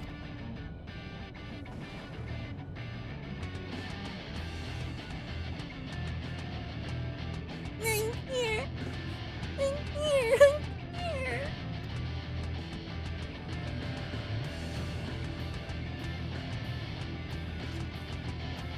Alphino! Leave him to me! He whips out the carbuncle to slap him in the face. We must away!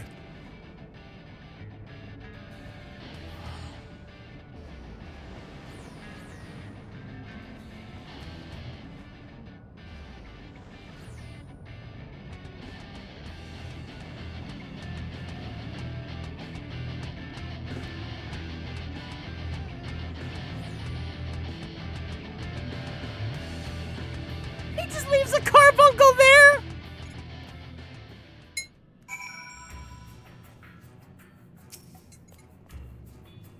By the 12, how could I be so foolish? I should have known better than to let Garbu accompany us, given what we were like to find. His anguish and despair have served to birth a primal, just as surely as would the supplications to the faithful. Worse, being born of such tumultuous emotion, this incarnation of Titan seems incapable of naught but violence. If we have one more cause for optimism, it is that while many crystals were present, they represented but a fraction of the quantity intended for the summoning ritual. meaning that Titan must be far weaker than planned. Be that as it may, he's yet a primal, and the longer we leave him to bleed the land of ether, the stronger he will grow. And should Titan be permitted to leave Ogamoro, more lives will be lost. Maelstrom will rally the troops, and the cycle will continue. Garrick, you know what must be done. Will you face the Lord of Crags once more? Thank you, my friend. Alize and I will tend to Kabu. When you finish with the primal, look for us in Camp Overlook. We will be expecting you. Oh, wait, what? It makes me go through the naval hard? Oh, that's like another way to unlock the hard mode. I see, I see. Well, Amaranth is logged off, so I'll just go in by myself. We've already done this before, so it's not like a first time kind of deal.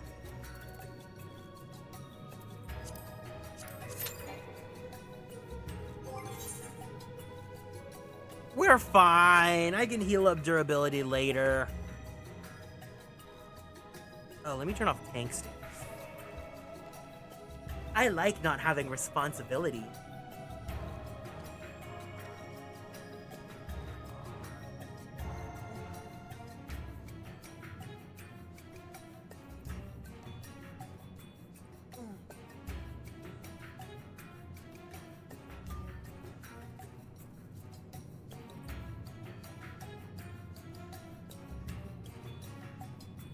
I think I'm just gonna do 2.4 or 3.4 today. I think we can squeeze 3.5 into one stream, because I don't really feel like... I kind of want to take a break after we finish this patch. As in, I want to play more Trails in the Sky.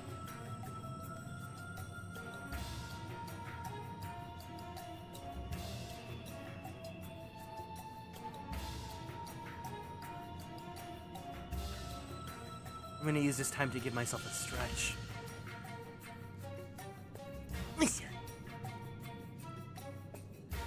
Ooh.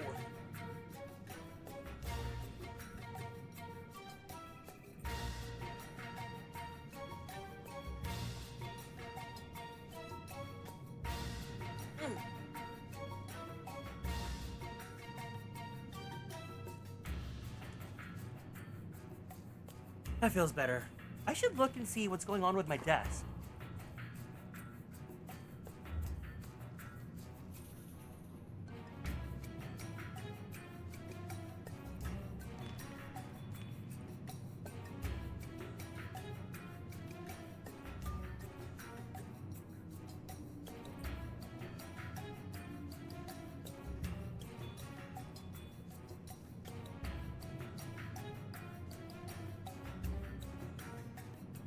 I had this desk for like, what, 2 or 3 years? But it should last longer than that.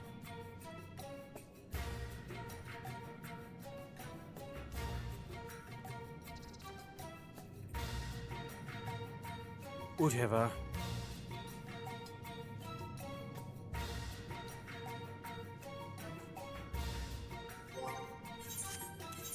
Let's go teleport back to Limsa.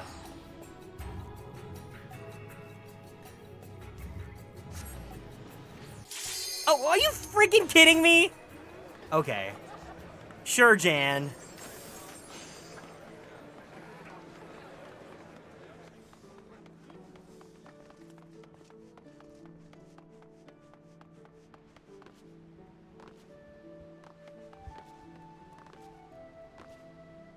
Damn it, I was almost about to go to the Mender!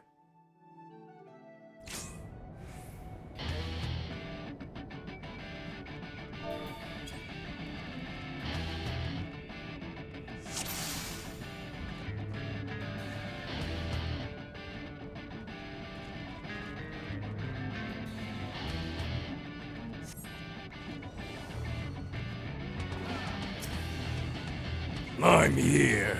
I'm here. I'm here.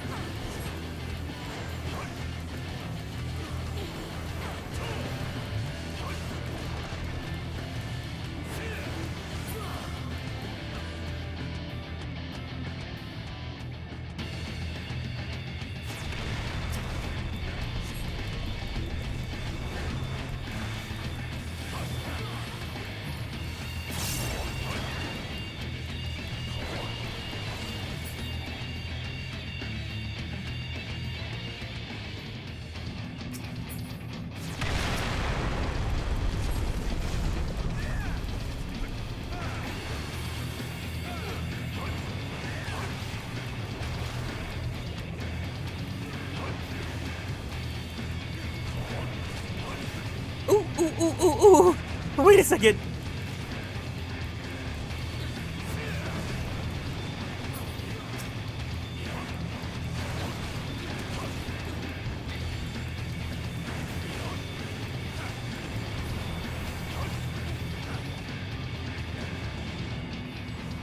Stealthy time.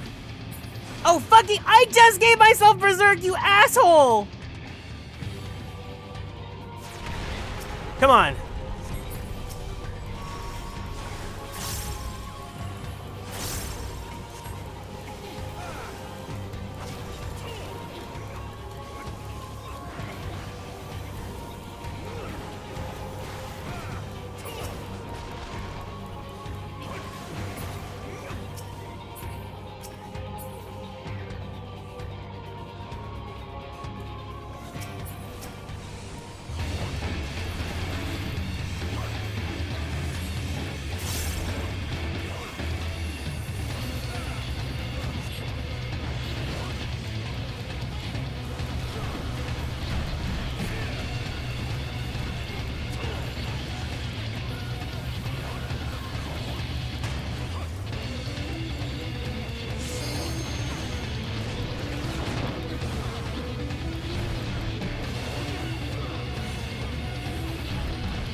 We're good.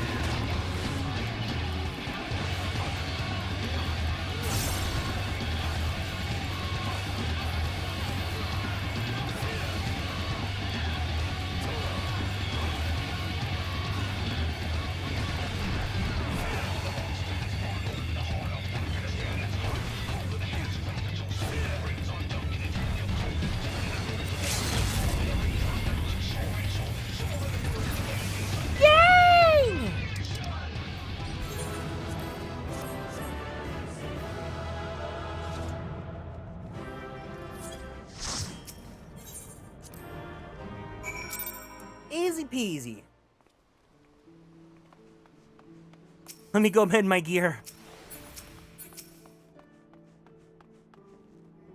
Wait, is that Rock Lee? That's Farney. Oh no, it's their OC.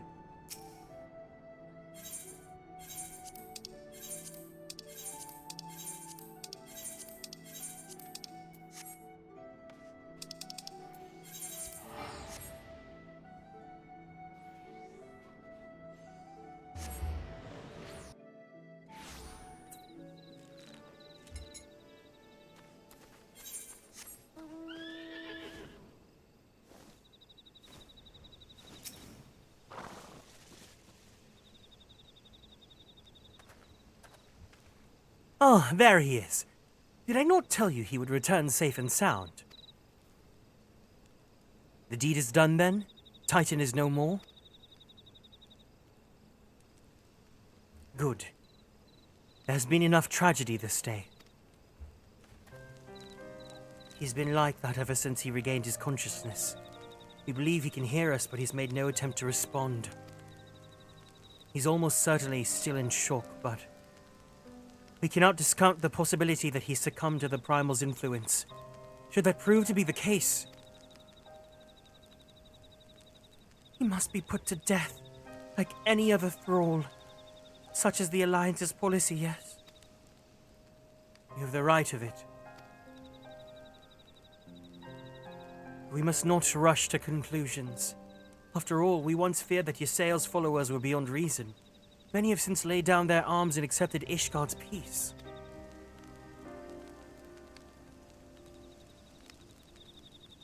We can watch, wait, and pray.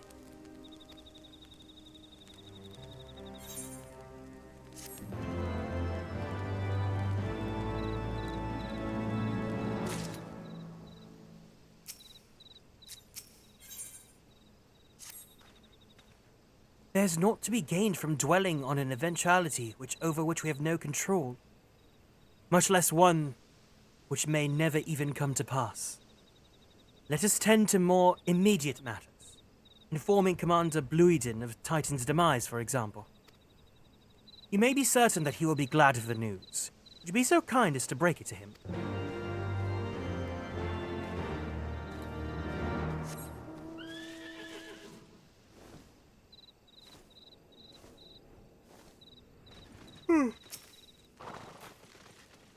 Ah, you're a sight for the sore eyes. When the others came back without you, I feared the worst. They said you had matters well in hand. All settled then, is it? I'm glad to hear it, but not half as glad as my men will be, believe you and me. Regardless of whether or not he was summoned properly, a primal's a primal. There ain't a soul in the Maelstrom who hasn't lost a friend to one. And don't get me wrong, we were all prepared to do our part, but we weren't so naive as to think we'd live to tell the tale. Thankfully, of course, it didn't come to that, which, my friend, sounds to me like the cause for celebration. Now, I know you have lots of places to be, but why not stay the night? We'd be honored to raise a glass to the triumphant return of Titan's Bane.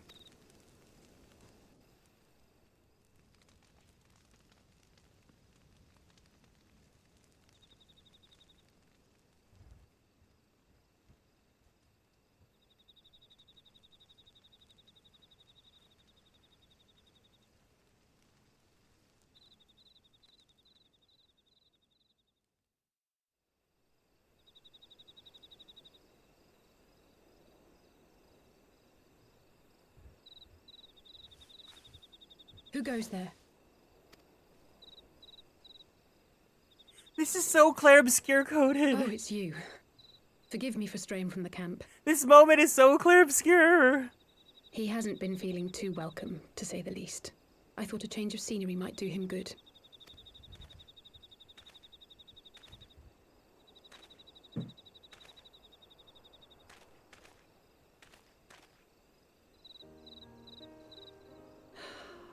So quiet out here. The stars spread out before us, beckoning across time and space. Dawn may banish even the darkest night. How bitterly beautiful, those words. I should be stronger for all my experiences, yet my heart aches more than ever.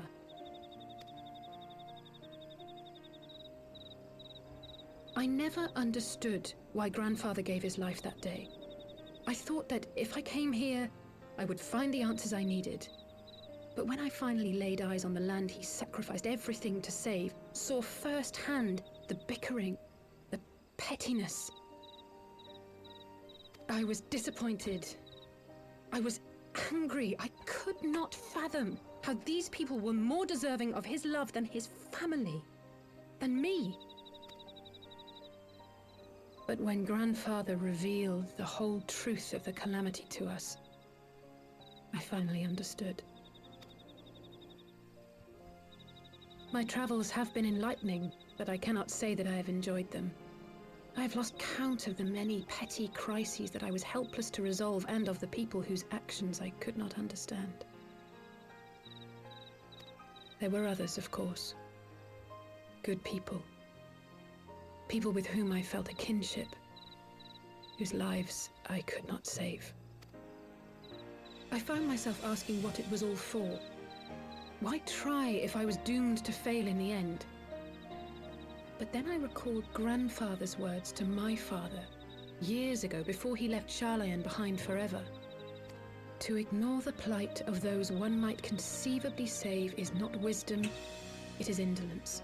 We must all protect that which we hold most dear in the manner of our own choosing. We have to try, do we not? Of course, it's one thing to try and another to do. There were times while I was tracking the Warriors of Darkness when I faltered, when I was afraid. But then I thought of my brother, of Urianger, of you.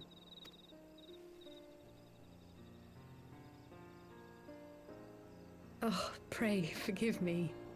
This conversation has been rather one-sided, hasn't it? Mayhap you could recount some of your adventures in Ishgard. The one about Emmerich. Under some rather unique circumstances, I had the pleasure to fight alongside Sir Emmerich.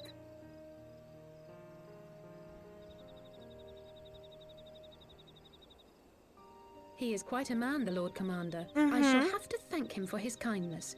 Truth be told, I was rather taken aback by it all. Given Ishgard's famous love of foreigners, I was half expecting the Kyrugians to berate me for bleeding. But I never heard an unkind word. Everyone there seemed relatively open and friendly, in fact. Thanks in no small part to your tireless efforts, I suspect. The hopes and dreams of so many rest on your shoulders, Warrior of Light. As long as the sun rises, we can but carry on, for the sake of those we hold dear.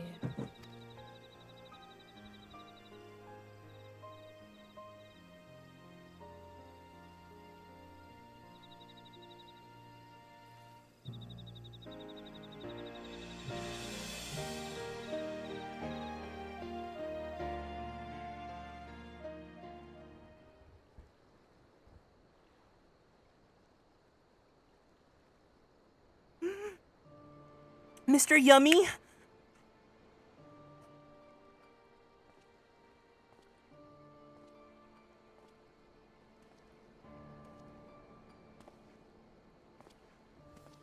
To what end dost thou cling to the tainted gifts of the Mother?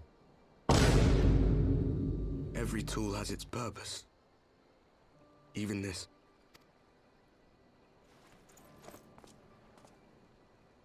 Well, what is it? The seeds sown in Vilbrand have been plucked from the earth and left to wither. Alas, Titan's demise sufficed not to drive the kobolds to deepest desperation. What did the man in white have to say? That we are to proceed as he did first set forth. Well, that's easy for him to say. It's not his bloody world on the brink of destruction, is it? Ooh! Be thou well reminded that with an end to Ishgard's unrest, naught now remaineth to preoccupy the Scion's thoughts. And thus may they devote their every energy to thwarting thee and thine. I foresee only greater difficulties ahead. Oh no. Can you guys piece together who this masked man is just by his dialogue? I mean, I know most people know, but... Foresee? Are you sure you don't welcome them? I'm starting to think you might hold a candle for your old friends after all. Pray do not mistake mine intent. I but look upon the path which lieth before us with due trepidation. Shouldst thou be of like mind, pray consider then another course. For the power to invoke the ardor belongeth not unto the Ascians alone. With thine own hand strike down thine enemy, the so-called hero who would see thy home lost to light. Do but this, and thou wouldst at a single stroke disrupt the all-too-delicate balance of this realm, plunging her straightways into chaos. You do realize what you're suggesting, yes? I am suggesting that mine milkshake bringeth on yon gentlefolk to mine yard, and lo, they reply 'tis better than thine. Verily 'tis better than thine. I could appreciate thee, or I could apprentice thee, but I would levy a fee. I love that they rhymed it. I know that he's recorded. I know that he said that, but it's just so funny. To ignore the plight of those one might conceivably save is not wisdom, it is indolence. The words of my teacher, and a creed I hold close to my heart.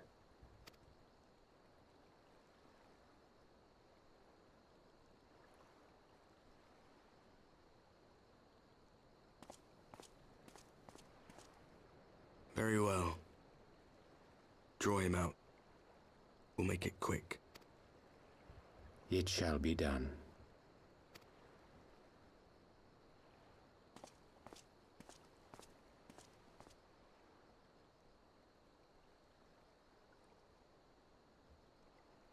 What good a creed one cannot uphold? What hurts soothed? What lives saved? Oh, hapless fool, what hast thou wrought by thine own hands? Minfilia, my friends, I shall not now beg your forgiveness. Gasp! Full deeply though it paineth me to walk it, I shall not stray from my chosen path. As Moonbreeder remains steadfast, so too shall I. Double gasp! Can it be? Is that...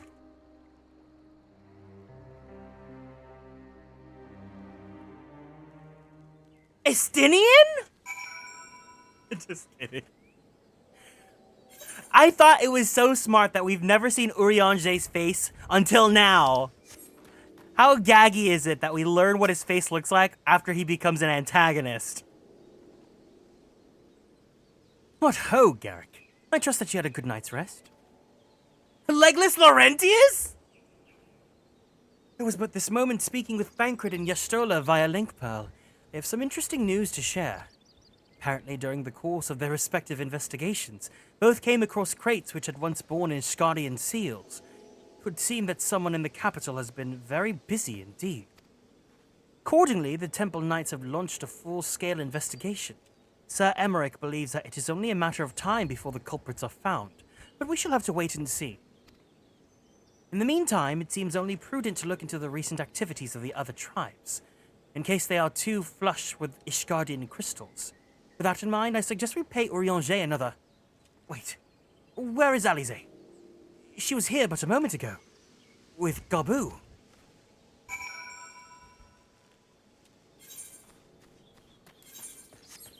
I can't believe they brought back Legless Laurentius.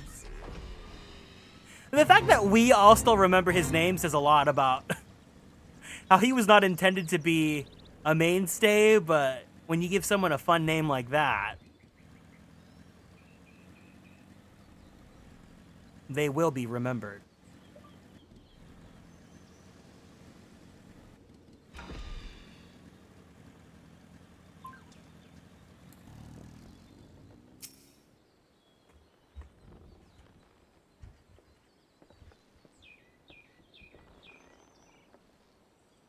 Ah, let me guess. It's time to leave, isn't it? My apologies for disappearing again. If it is any consolation, I've already packed my things. How is he?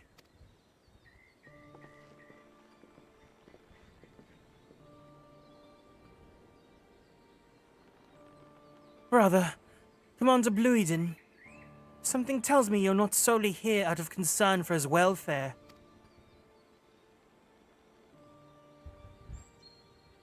But to answer your question, there has been no change. He will not speak or eat. I'm not even sure if he slept. If he did, he seems none the better for it. He just shuffles about with that same expression on his face. You will look after him, won't you, Commander? And treat him with every kindness? He's still in there, I know it. Beneath the anguish and the despair, he still is fighting with all his heart. He deserves to be given that chance. Until he comes back to us, until he knows for certain what has become of him. Aye, you needn't worry. If he hadn't risked his neck to warn us and help you secure the better part of the crystals, this could have turned out a damn sight worse than it did. You'll not soon forget that, and nor will the Maelstrom come on.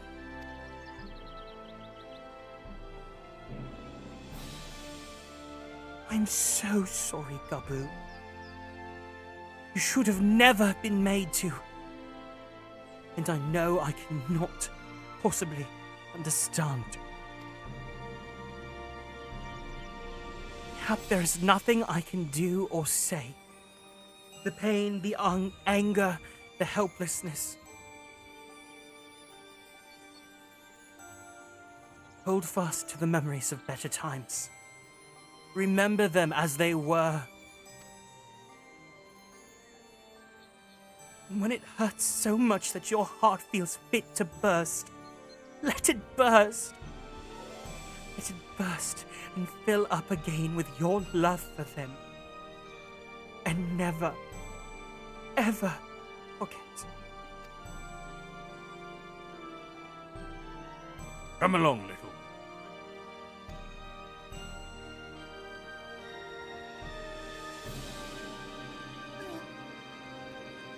I will remember them. And you, Alize. Thank you.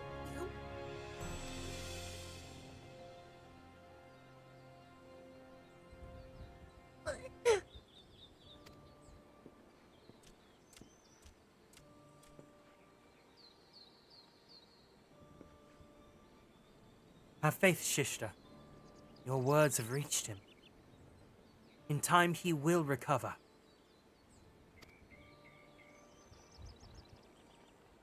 And those who orchestrated these events will be made to answer for their crimes.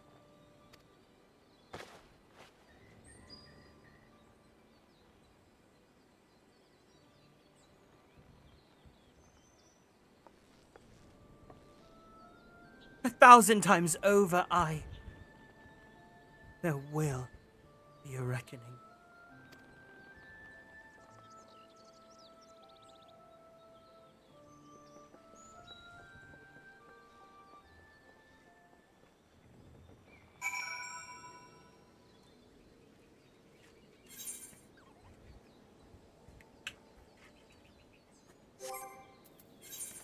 This arc is so fucked! Why would you make me sit through this?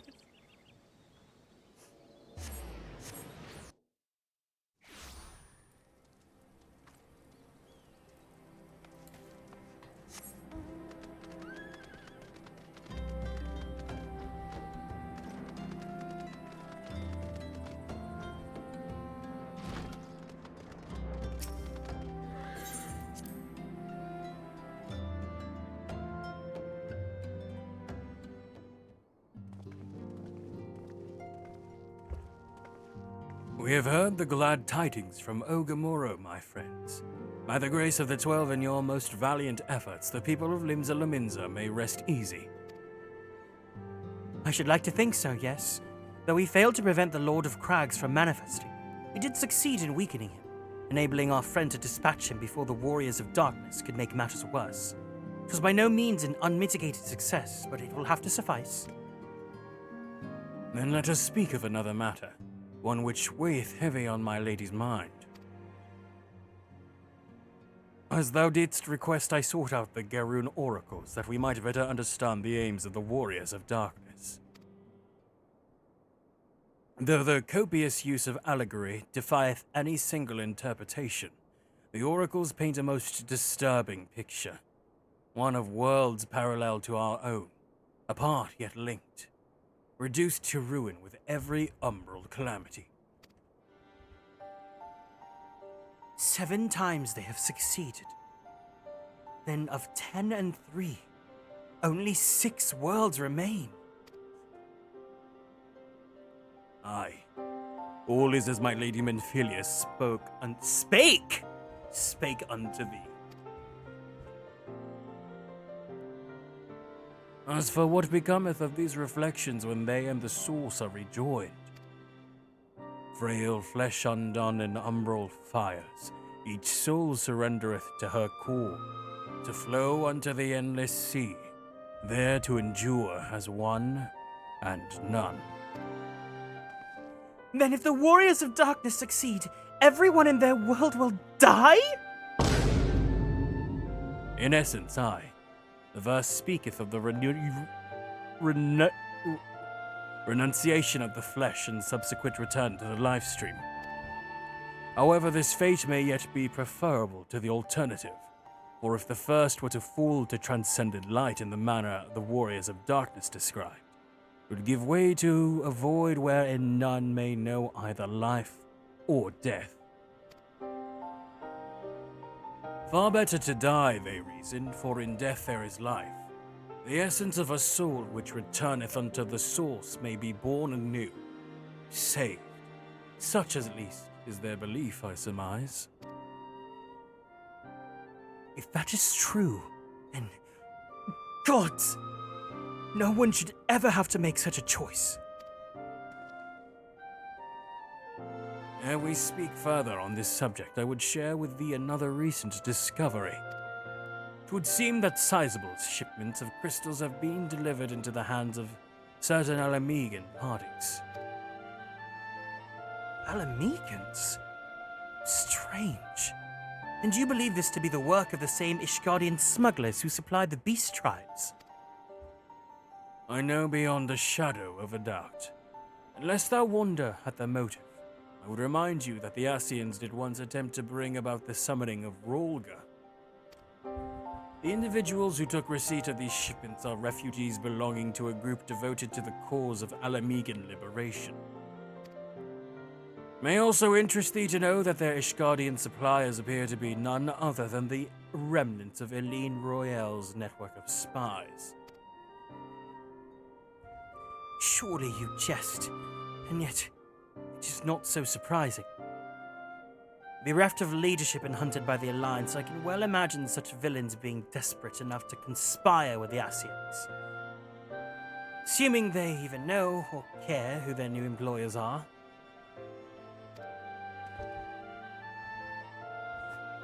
All of which is irrelevant. We must seek out the resistance group which received the crystals without delay. Garrick, Alize, will you come with me to Little Alamega?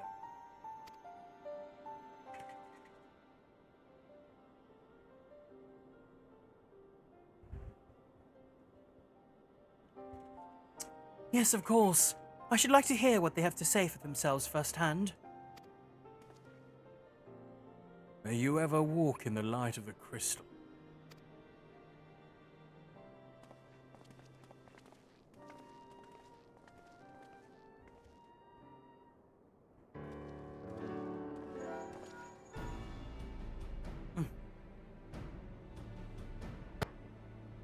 Now for now, Alize, Gary. Are you three listening? Good. I have tidings. Oh, no! The Temple Knights raided the smugglers' warehouses less than an hour ago. A cursory interrogation of the prisoners yielded confirmation that they were in the employ of, and I hope you're sitting down, a man in black robes.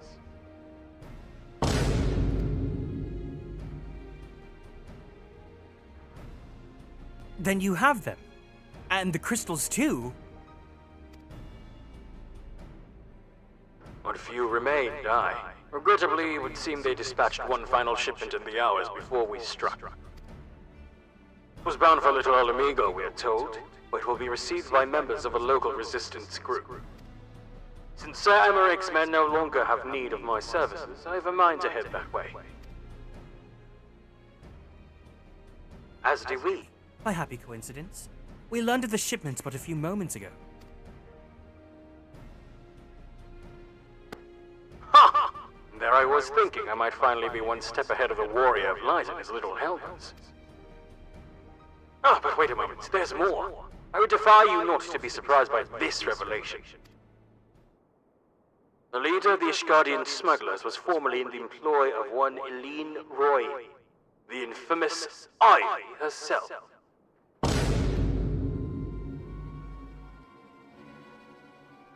Once again, Thancred, I fear I must inform you that...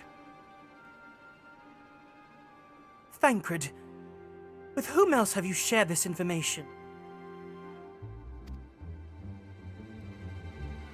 About the smugglers? No one. As I think I mentioned, the raid was less than an hour ago. I was planning to contact Yashtola first, but there's someone else you would have me notify first?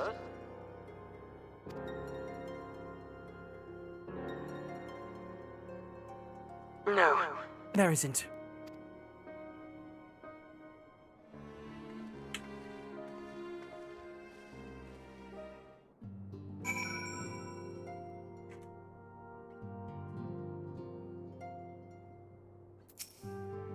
What in the world has gotten into her? It is twice now that we've sought Urianger's aid, and twice that she's treated him as if he was a stranger. She's smarter than I am. Like, she's... I'm not a smart person, TBH, but still.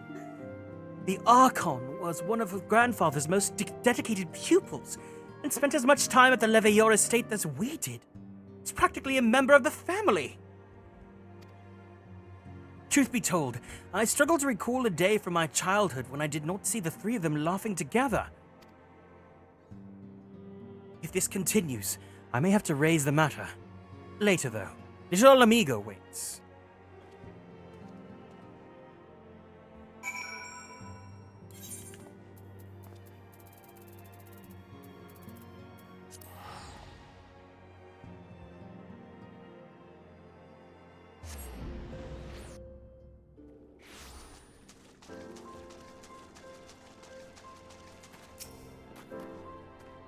I will get to the bottom of this. Oh, forgive me, It has been a long day. Do you have something to say? Urianger? Oh, I've always struggled to understand what's going on in his head. Now more than ever. Listen, Garrick, if anything should happen, it should be me who... Just know that I'm prepared to do what must be done. Right then, to more pressing matters. Since we have no idea where Thancred might arrive, I suggest we must see what information we can gather in his absence.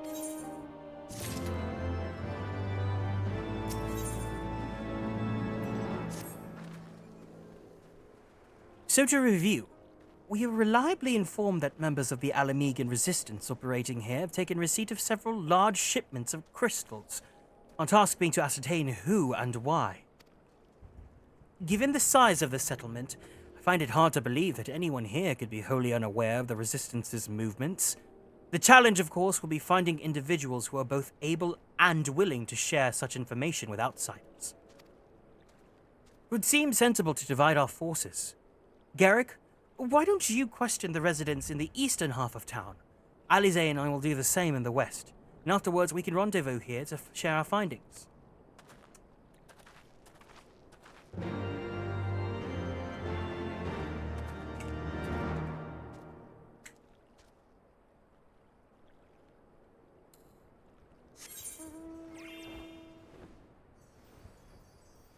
I feel like this section of MSQ, the pacing is so weird because we technically did the dungeon already. And usually, like, you want, like, the dungeon or, like, any sort of battle content to be, like, the main focus, right? But now it's kind of just, like, yapping and exposition and world building and all that, which is still cool. But, like, because we've already done the dungeon, I'm just like, all right, well, what are we doing here? Ah, let me guess. Come join the fight, have you? No need to deny it, friend. You're not the first to answer the Griffin's call. Well, he's lit a fire in every Alamegan's heart. He's also inspired more than a few old dons to pledge themselves to the cause. Little wonder the Garleans won't stop until we're all under the yoke. Oh, I like this section of Little Alamigo. I see you there going around asking questions. Looking for the Griffin and his lot, I'll bet. Seems like they're the talk of Little Amigo these days. Folk wondering what he's about, what he's got in store for the Garleans. What's under that mask of his, of course. Some say he's hardly got a face, but with all those scars, others reckon that he's been marked for death by the Empire. That they'd send a bloody legion if they knew he was here. Your guess is as good as mine.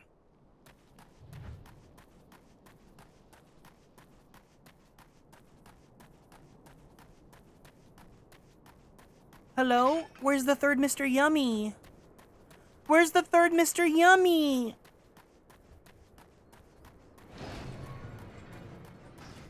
Mr. Yummy.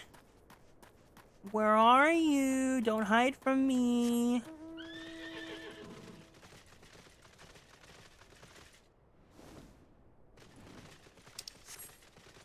Hello?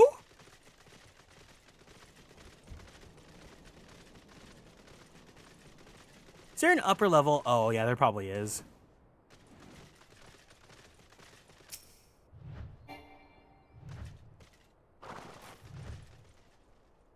The Resistance? Damned if I know. It's not as if I'd be of any use to them. If you said store by all these tales of secret weapons, then good luck to you. I'm too old for the mask's bedtime stories. This is our lot. It's time we got used to it. Nice up, Rockstar. What's going on?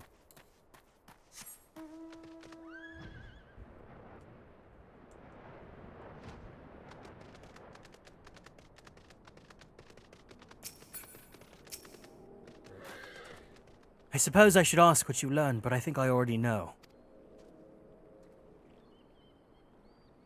This Griffin seems to be the leader of the newly formed faction within the Resistance, the Masks. Yet despite their growing popularity, no one seems to know much about them, only that they are the most aggressively militant group to join the movement in recent memory. Indeed, many claim their commitment to the cause of Alamigo liberation is unrivaled. We can but hope their revolutionary fervor is never channeled in the direction of a primal. Though I feel confident that this group, which received the crystal shipments, this is the group that received the crystal shipments, will yet lack proof. Before taking any action, I would speak with the settlement's leader to confirm my suspicions. Mayhap enlist his help while I'm about it. Given that you and Gundabald are already acquainted, mayhap it would be best if you took the lead, shall we?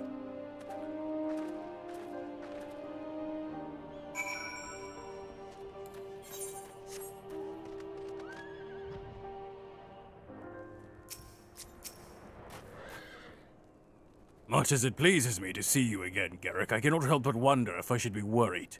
I hear you and yours have been asking questions. The Griffin? Aye, I know of him, as do we all. He and his masks have become a leading faction within the Resistance. Though there were suspicions at first given his secretive ways, he quickly proved himself a charismatic and capable commander. Men are drawn to his passion and his vision. They truly believe that he has what it takes to lead them to victory. Even I cannot help but admire the man for what he's accomplished, but I haven't forgotten Wilrit. Was blind to the danger of his ambitions, and you were not. The Griffin will soon deliver a speech to our people at the sunken temple of Karn. Go and see him with your own eyes. Weigh his words with your own heart. How convenient. 'Tis but a pity Thancred is not here to join us. You two go on ahead. I'll stay behind and wait for him.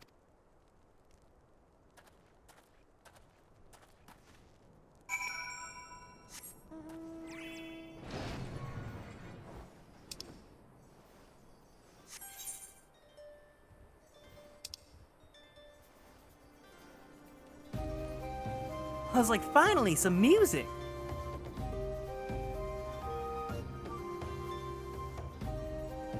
I was looking at some new cases for my Switch too, and I ordered one, but now I'm kind of like on the fence of which colorway I should have gotten. So I saw this really cute magical girl themed one, and they have it in white and they have it in pink. And I ordered the white one, but now I'm kind of like, should I have gotten the pink one? So here's the white one. And then here's the pink one. And they're both really cute, and they're both giving Cardcaptor Sakura. But now I'm like, I don't know which one I should have gotten. I can still cancel my order because they haven't shipped it out yet, but...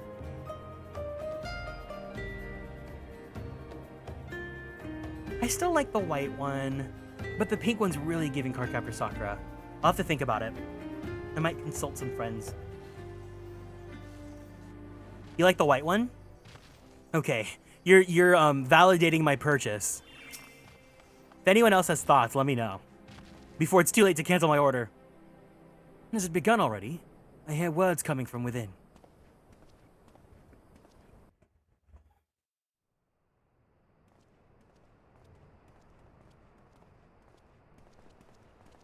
It is giving clear card art.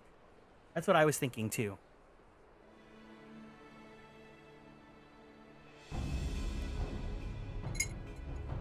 Brothers and sisters, 20 years ago, Alamigo, our home, was claimed by the Garlean Empire.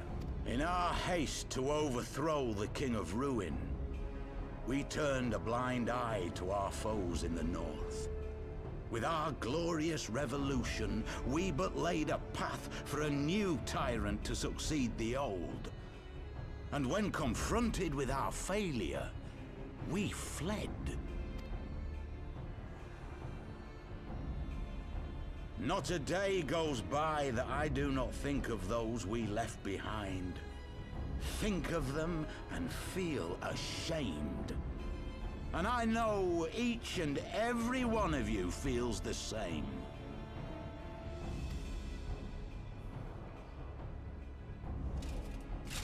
We abandoned them, our own flesh and blood, to labor till their backs gave in and their breath gave out. Building the twisted steel ramparts which now mar our once majestic mountains. We abandoned them, the brave and true, to fight and die for their country, or worse, to be conscripted and sent off to rob another poor bastard of his home. We abandoned them, the meek and powerless, to bow and scrape when the Garleans pass, to sully themselves that they might live to see another day of misery. The Black Wolf may be dead, but a new Imperial Viceroy reigns in Alamigo now. A beast, not a fraction as merciful. You all know the Eorzean Alliance will do naught to oppose him. For all their promises and platitudes, they will not act if there's no profit in it. Only we can free our brothers and sisters from the Empire's tyranny, my friends. Only we have the courage to stand and fight. They have imprisoned us. They have enslaved us. And they have murdered us. But no more! Blood demands blood, and the Garleans shall pay for every drop they have spilt upon our lands. This I promise you, for we have a power within us, my friends. A power befitting our pride, our righteousness. Only join us, and we shall grant you the means to unleash it, and together we shall see the Alamigan standard raised over the mountains of Gia Arbania once more!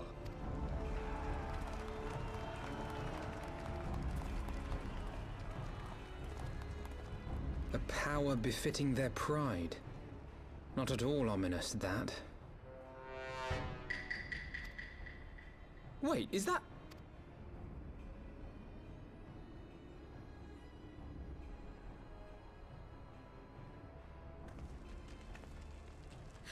What are you two doing here? I could ask you the same thing.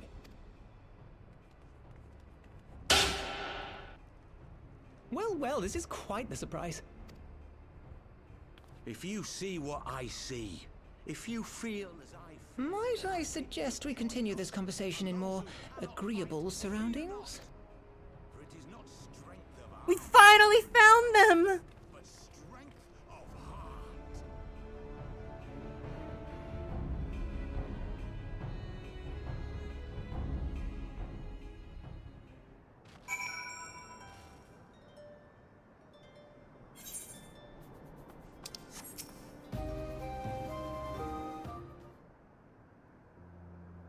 Words cannot express how glad I am to see you both alive and well. And you? Thought it was pretty obvious you and Garrick would be fine. The Crystal Braves have neither a realistic chance of capturing any of the Scions, divided as they were and distrusted by the better part of Eorzea.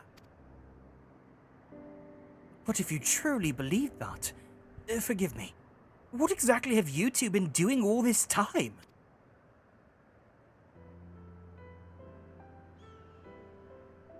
Repaying a favor. After the banquet, we had no choice but to flee Uldar.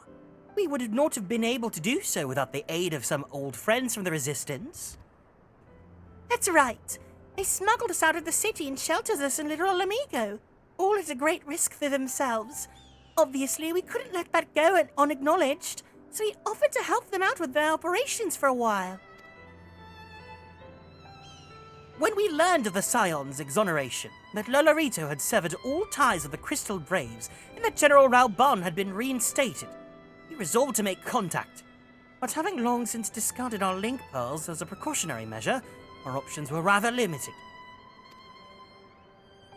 To make matters more complicated, we were embroiled in a delicate operation at the time, leaving me with little choice but to entrust a letter to the courier. I gather from your puzzled expressions, however, that you never received it.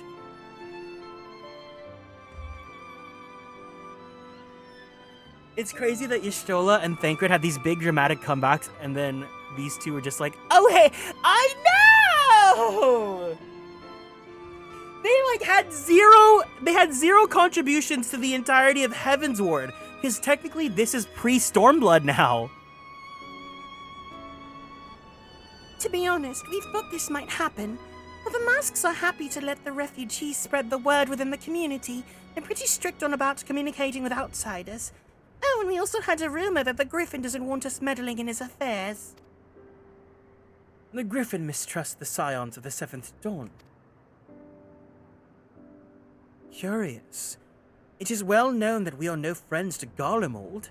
One would think the man saw us beseeching all and sundry to join his cause would welcome our support. I should say that the man you saw is not in fact the Griffin, but an impersonator. And a talented rabble-rouser to boot. It would not surprise me if he was responsible for the majority of these public appearances. As you may have gathered, the Griffin is an extremely cautious and distrusting man who's made every effort to conceal his identity. Even when we participated in a raid under his direct command, we were not permitted to approach him.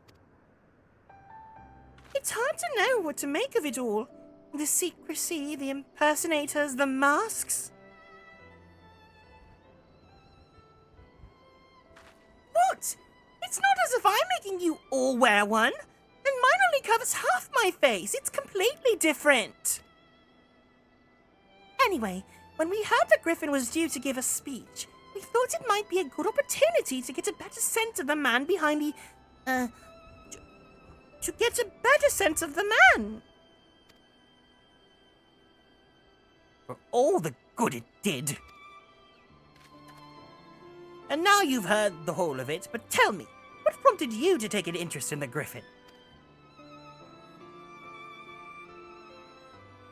Summoning? You're not serious, I can't believe it!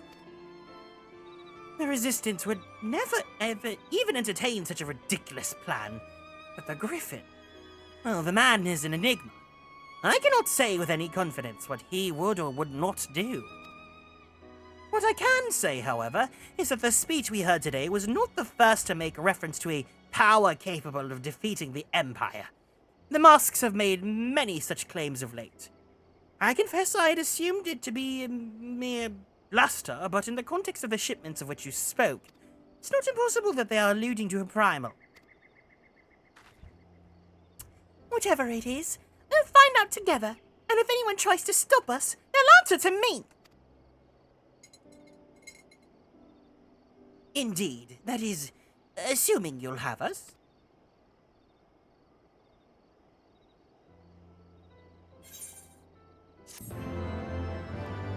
Welcome, Leo. Hi. Alright. I have to pee really fast, so I won't pop a BRB. I'm just gonna go pee really quickly. I'll be back in like a second.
Man, I need to get a thermometer for my room and just see what the actual temperature in my room is. How expensive is a thermometer?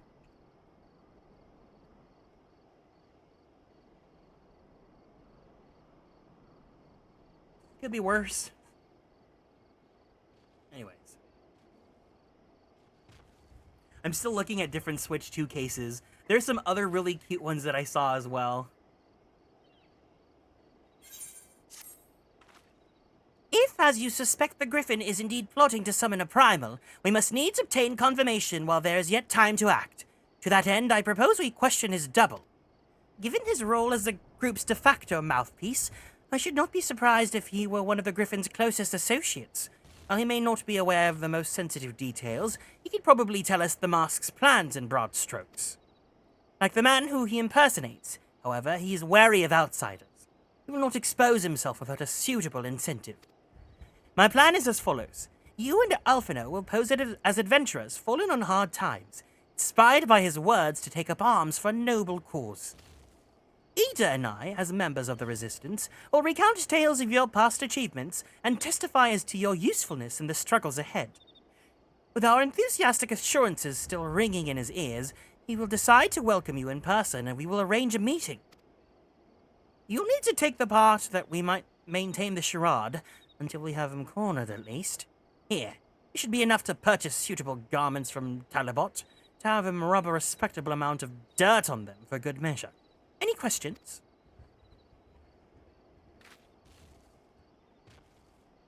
It all seems simple enough. Thank you. Oh, wrong person. It all seems simple enough, thank you. And with that, Garrick, let us be off. Hello, Hitori Itsumo. How are you doing today?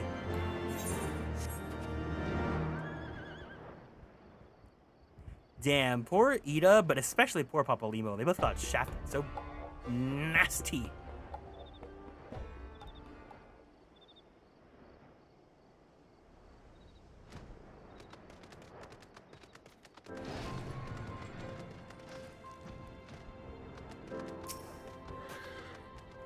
You want to buy what? I don't know what you're up to, but I want no part of it. Oh, you're the ones with the gill, and seeing as you're friends of Papalymo. There. Tunic and slops, both of you. Tailored and, treated to... Did we just buy used underwear? Now, off with you before someone sees us together. Oh, it's just slops. It's just slops. It's just slops.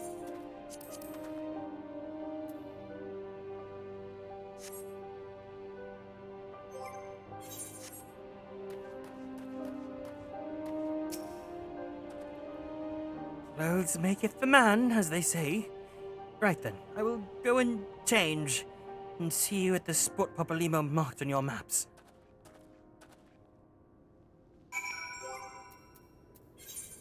It's hunk-sized used underwear? Mm-hmm.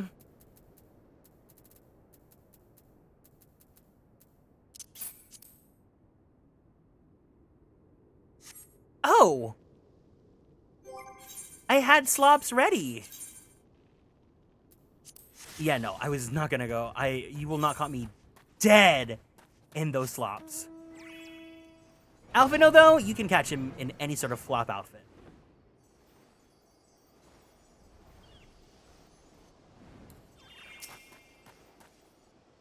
Well, look at us, a pair of down-at-heel adventurers seeking a chance to recapture past glories. Yes, this should suffice. And now we play the waiting game.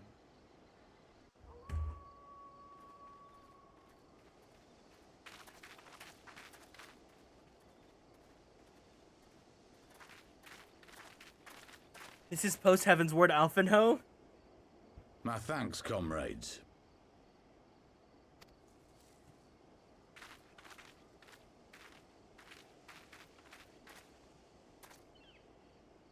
You must be the esteemed adventurers of whom I've heard so much. I understand you have taken an interest in our cause.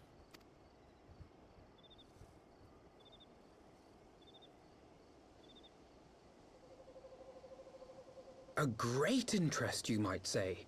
Your words have certainly made quite an impression on my friend and I.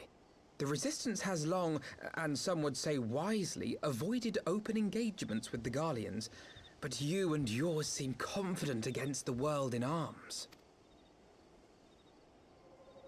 I can only assume you have good reason to be so bold. Why, one might even think you are planning to summon a primal. Because that would do much to explain the sizable shipment of crystals you recently received from your smuggler friends, whom our Ishgardian allies have since detained, lest you wonder.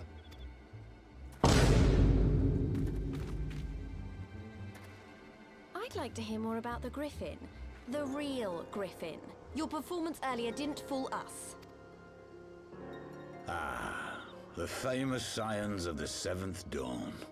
I should have known better than to think I could conceal the truth from you lot. Why did we just give away our cards that fast? Like, what was the point of wearing these ugly clothes? You are right. I am not the Griffin, but I speak with his voice, and it was at his behest that we procured those crystals.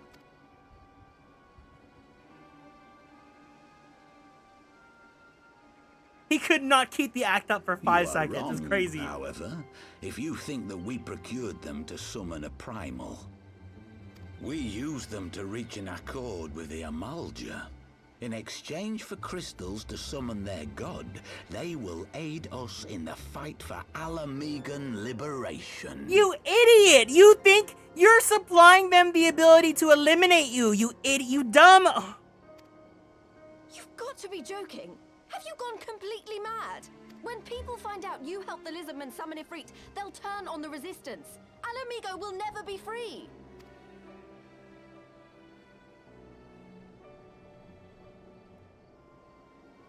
This isn't a fairy tale, girl. We don't have the luxury to play at being honorable heroes. It's because the likes of you wouldn't sully your saintly hands that Alamigo's been under the yoke for the past 20 years. But the Griffin won't stand for it, and neither will we. We're ready to do whatever it takes.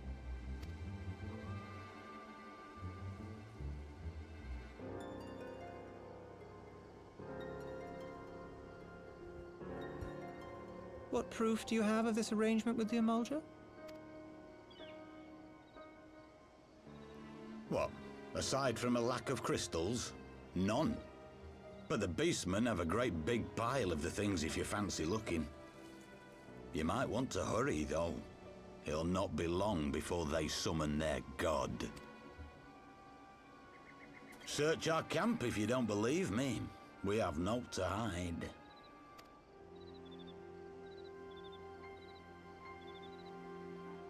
If there is a cache to be found, Ida and I will find it.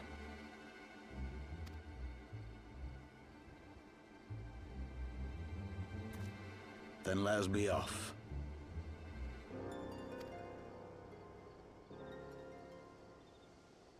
Are you perchance the Warrior of Light?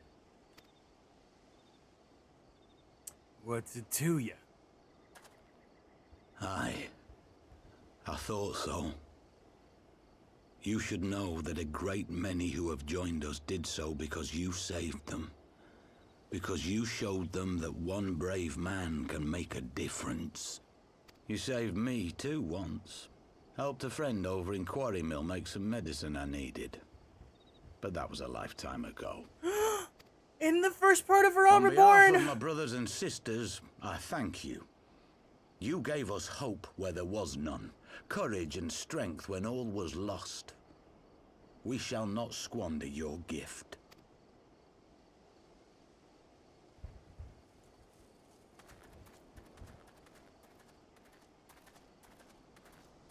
I know that look, Ida, and I do not like it. You cannot seriously be contemplating taking up arms with that band of cutthroats. I just...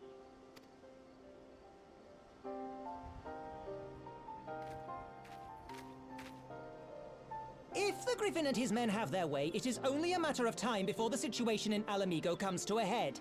Your homeland's future teeters on a knife edge, and any reckless action, however small, could have irrevocable consequences. You mustn't lose sight of that, Ida. When the time comes, we must all make our choices, but we must do so in full possession of the facts. Now, let us away. There is work to be done.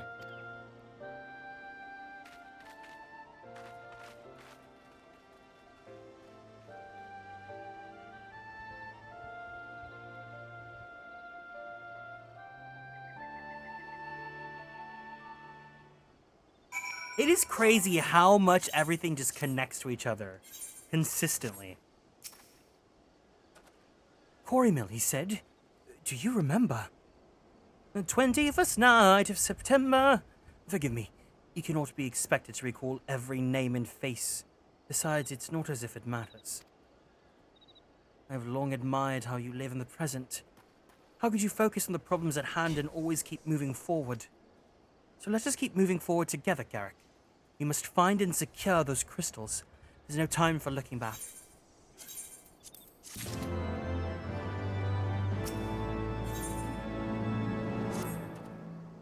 We take the Griffin's double at his word, and the crystals are now somewhere within Zahak, ready to be put to use by the Emolja. We must apprise Alize of all that we've learned. I'll join you both in Little Alamigo after I've changed. I don't want to be wearing these anymore.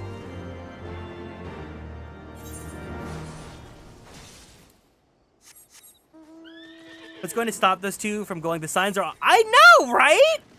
I guess it's like the honor of like, well, we helped them out in a really dire time. But not every ally is going... Or former ally would be that, like, honorable.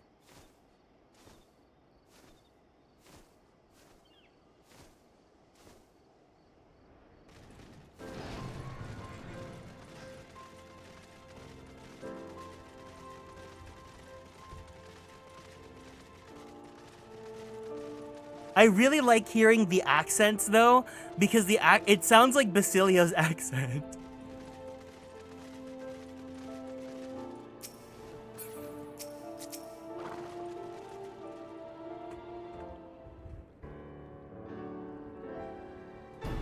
Now that Thancred has finally arrived, mayhap you could share your latest findings. You mean to tell me that while you were worrying ourselves sick, Ida and Popolimo were here all along? Well, Yastolo will be relieved, and also angry. Mainly angry, I should think. And as for the crystals, what choice do we have? We cannot very well leave them in the hands of the Emolja. For all we know, they could have been preparing to summon Ifrit even as we speak. We must make for Zahak without delay. Agreed. If there is naught else to discuss, we must depart at once.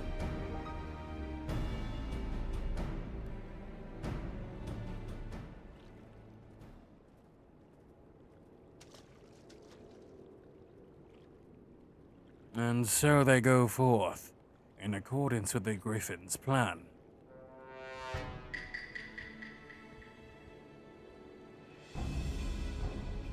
The players gather to assume their marks on a stage wreathed in flame. Ere long, the curtain shall rise, and the drama of which I am author, gods forgive me, shall at last be performed. This is Blue Moss during the girly pop lock. Whenever he says that someone will go home because he wants them out. Except instead, this is very different because Urianger is just like, gods, I can't believe I'm doing this. And Blue Moss is like, I always get my way. Naught else remaineth save to stand at the ready and pray that chance is seized. For never shall we know its like again.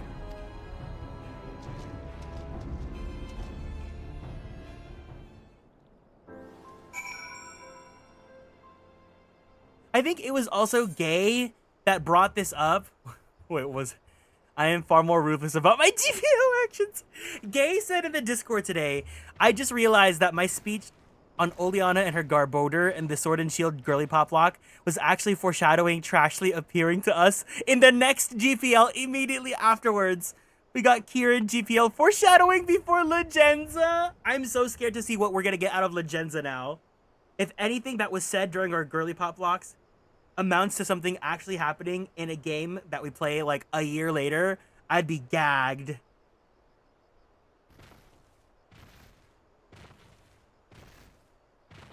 I do miss GPLs though. I want to do another one sometime. Not Legenza though. I confess, I expected a warmer greeting, but we must not jump into conclusions, not until we've braved the Bowl of Embers. We must be ready to engage the enemy at any moment. If you would make any final preparations, I pray that you do so now. I shall await your signal. Oh, wait, a lot of cutscenes. Hold on. Okay, hold on. It's not like I can glamour. Fuck it, let's do it. Will those cutscenes be voiced?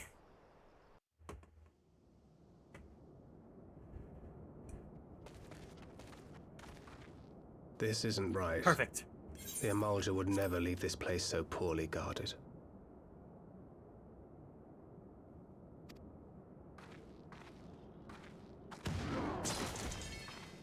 Not willingly, no.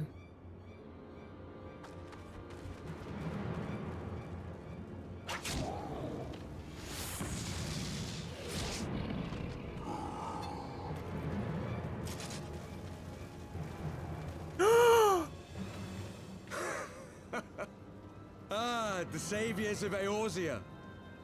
Slow as ever.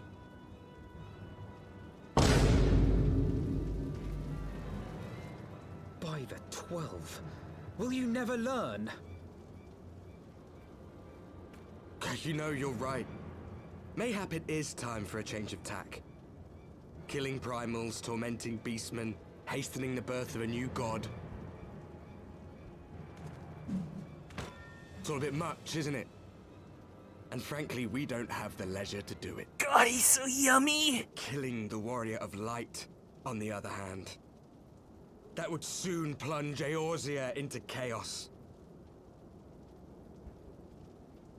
One life for one world. A fair exchange! Wouldn't you agree?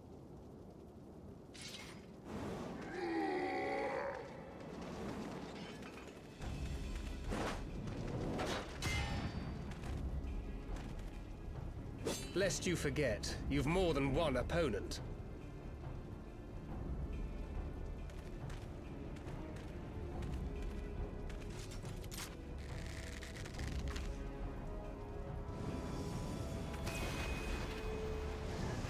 Better men have tried. Come and get it. Carbuncle, defend me! Wow! Wait, a black carbuncle? I sense you will offer more than mere target practice, unlike your sister. That's so shady.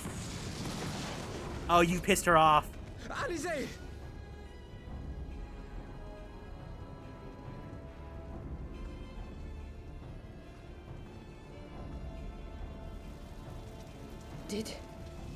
Did I not tell you, Alphino? I am not the girl I once was. The blood on the lip.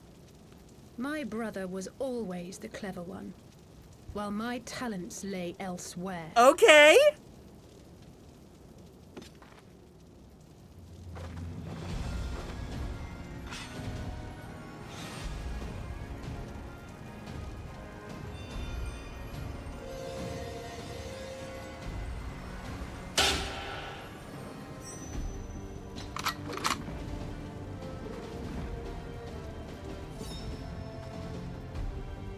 As Eorzea's blade of light once stood by my side, now I shall stand at his and defend this realm with all my might. Oh, that's so gaggy. I was like, did she become a red mage before Stormblood? Let's finish this. That's gaggy that she becomes the class before the X-Pack comes out.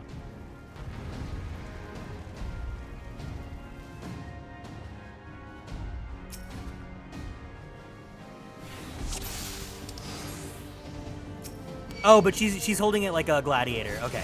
So she's not red mage yet.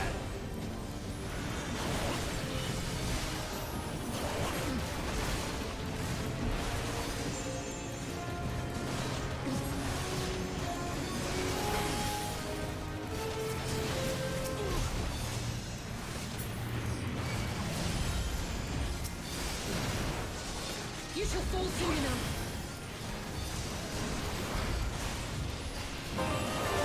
Maid Tsukiko, thank you so much for following and joining the Konstellations. Welcome in. There's no escape.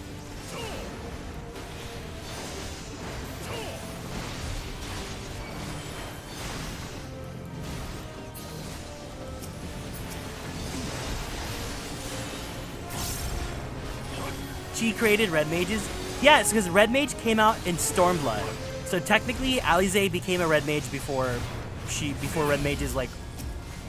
Because normally, whenever one of the like scions changes their class, they do it during the X pack, like that it comes out. She's just Ed Mage?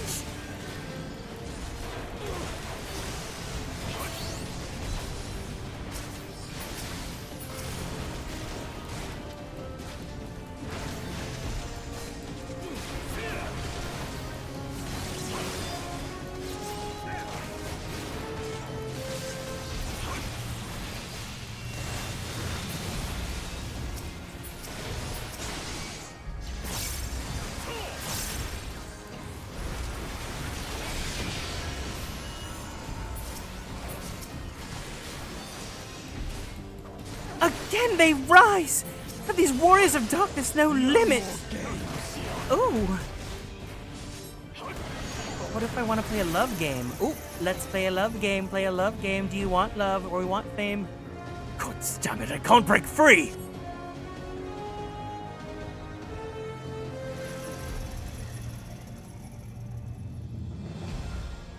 It ends now! It ends now. Ooh. He's got a chain. Oh! What? The chains. Way to spoil the mood, Urianger. Snake! You would betray us as well? He that holdeth fast unto his convictions shall never count betrayal amongst his crimes, though all the world may call him villain.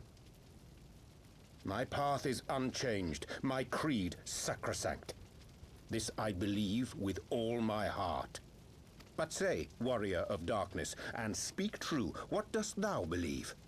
That rendering up the souls of thy world in service to the rejoining will grant it salvation? Nay. By the 12! Urianger!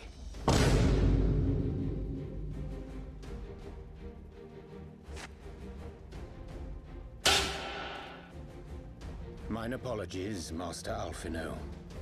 That the brightest light might shine, duty did compel me to walk in darkest shade. You sweet fool. I was almost willing to believe you had turned against us. I expect a full explanation when this is over. For now, may I assume you have turned your cloak for the last time? Thou mayest, my lady.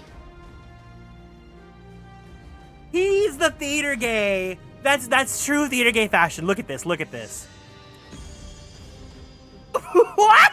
By thy leave. He's so much.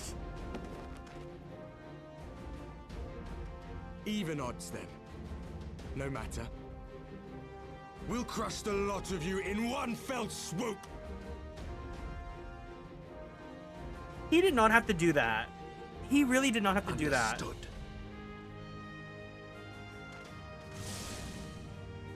Hearken to me. We only have one chance. Channel your ether into my blade that I might strike before the mage casts his spell. I cannot do it alone, but together we can defeat them. He totally did.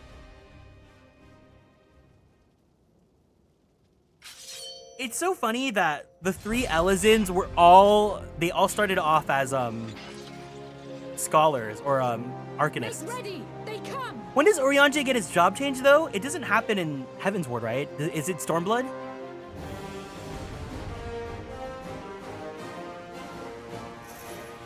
Shadowbringers, wow! It took that long?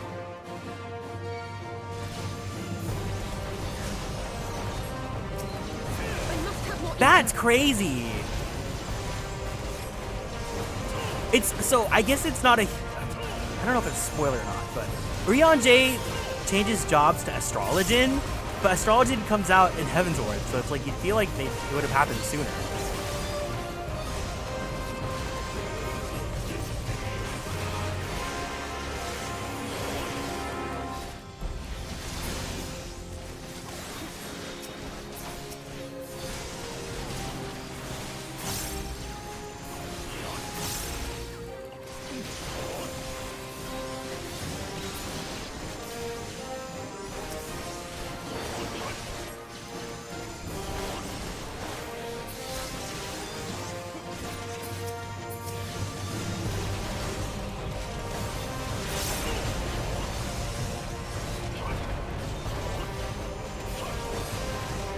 Give me your ether. Oh, oops.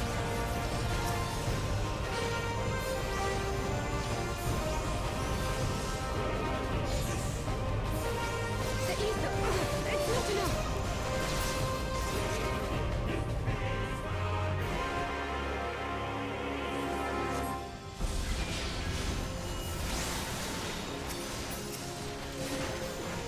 He gets bored and decides to take up Yu-Gi-Oh!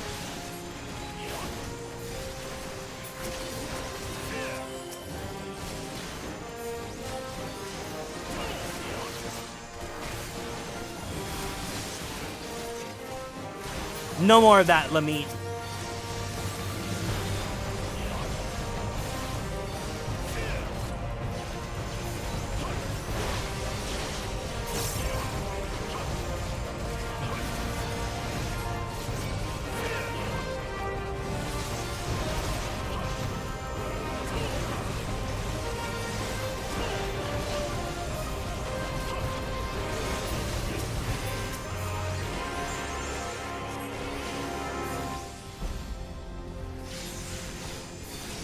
I can feel it. Just a little more.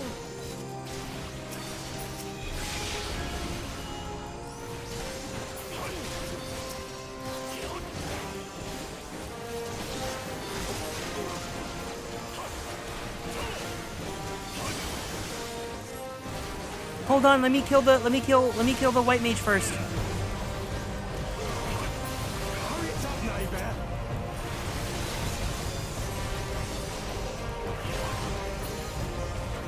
That is crazy that they get to keep like coming back up, because we get that bullshit too, like during some certain fights as well.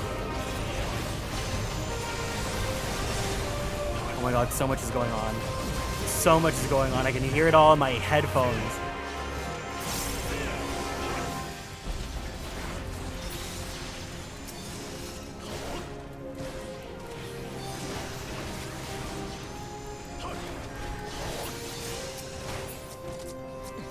All right, yummy, delicious. Oh, never mind. She's got to show you how cool red mages are. Hello? Hello? Okay, never mind then. Flark you.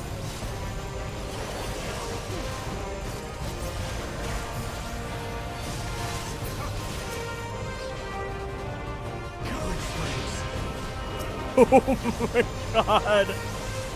Can I give the aggro to Thancred? I can't. Okay, cool.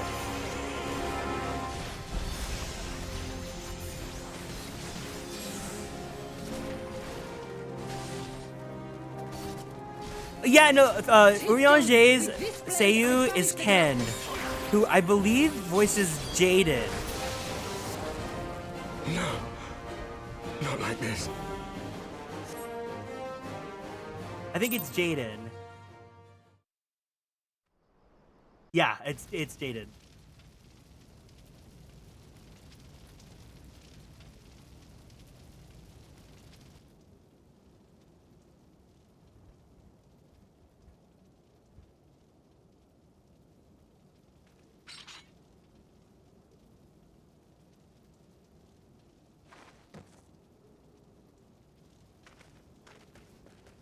Alize, are you hurt? A touch dizzy, but otherwise fine. Thank you. She sent it to motherhood. Or motherdom. And there you have it. Our friend is too stubborn to die.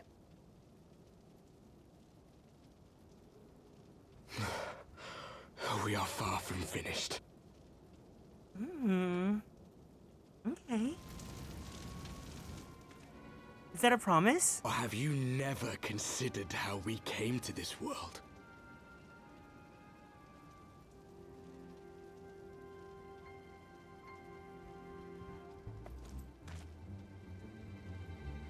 Crystals?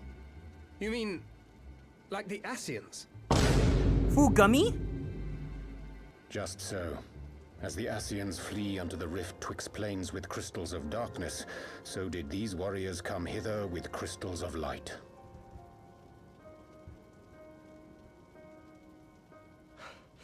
eloquent as always. Aye, like the Ascians, we too are beyond death. You cannot defeat that which is eternal.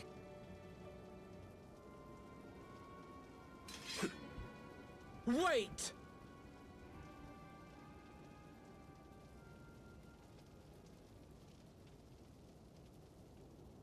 Such methods as the Ascians employ require the renunciation of the flesh. You would have had to...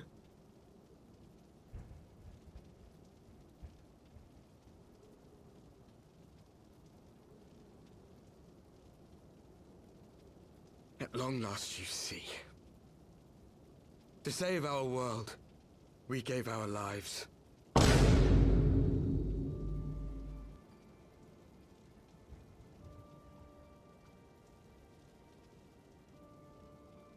We were just adventurers trying to make our way.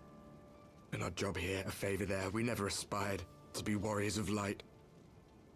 But word of our deeds spread, and soon people were calling us heroes.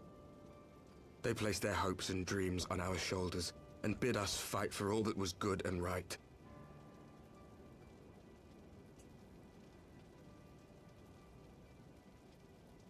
We fought, and we fought, and we fought, until there was no one left to fight. We won! And now our world is being erased from existence.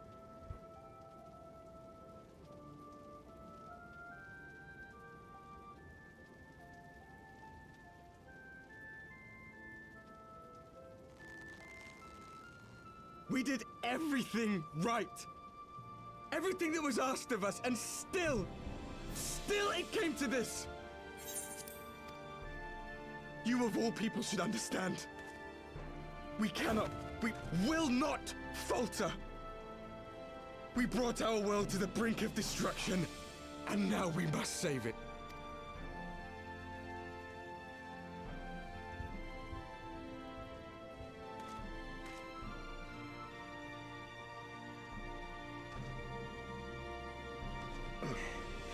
I've died before, Arbit.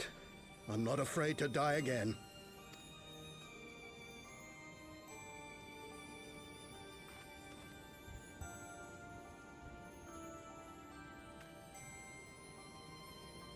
No matter how many times we fall, we must rise and carry on the fight for those we left behind.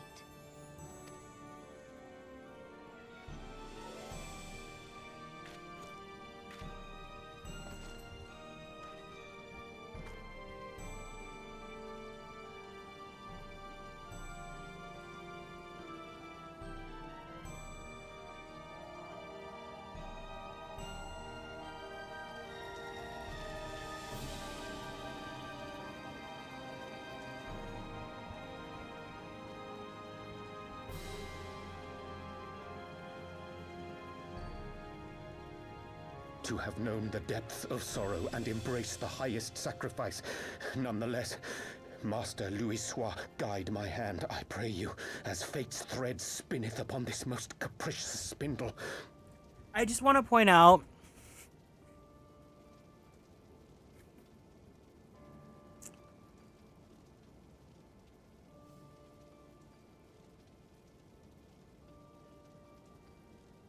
what do these two images have in common?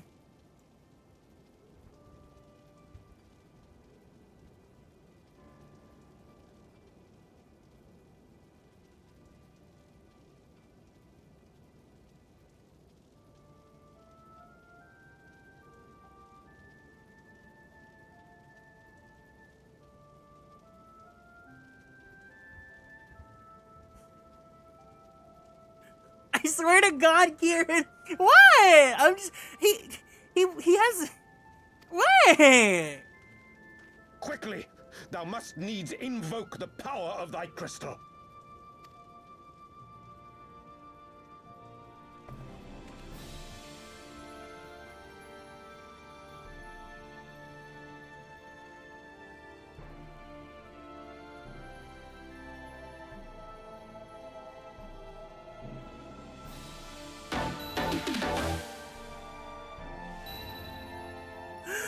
Our JO crystals! They're resonating!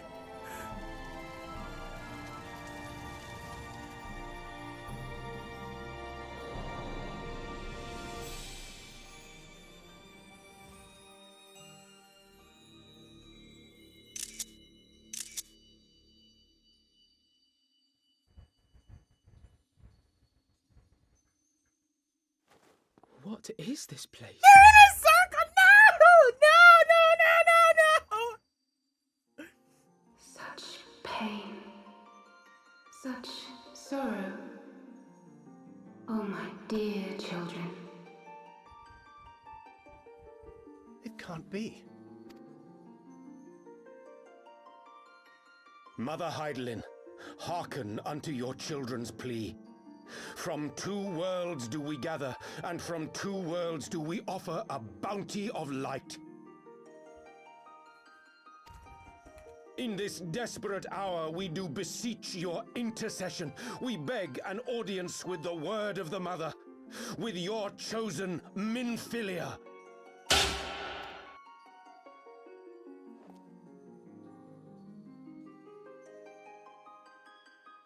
Your cries go not unheard,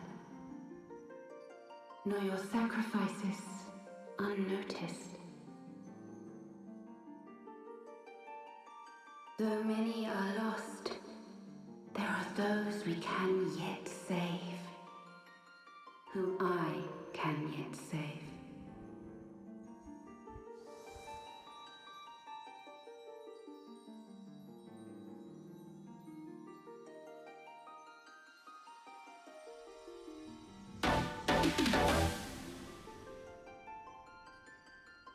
Minfilia.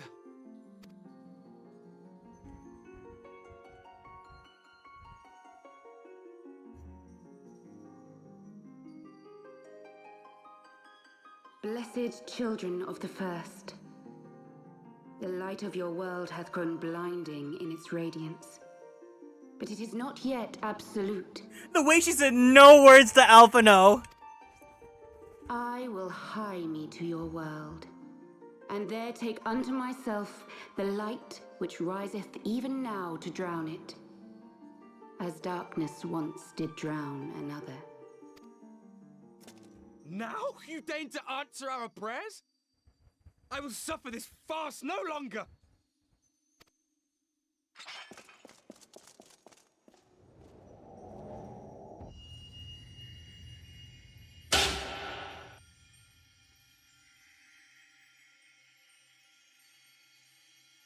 As the Ascians must serve as instruments of Zodiark's will, so too must others carry out the will of Heidelin. But for the boon you have granted her, she has grown strong enough to set me free, that I might serve as her emissary. Your suffering, your sacrifice, your supplications, she has heard all. We will not let the first fall to light.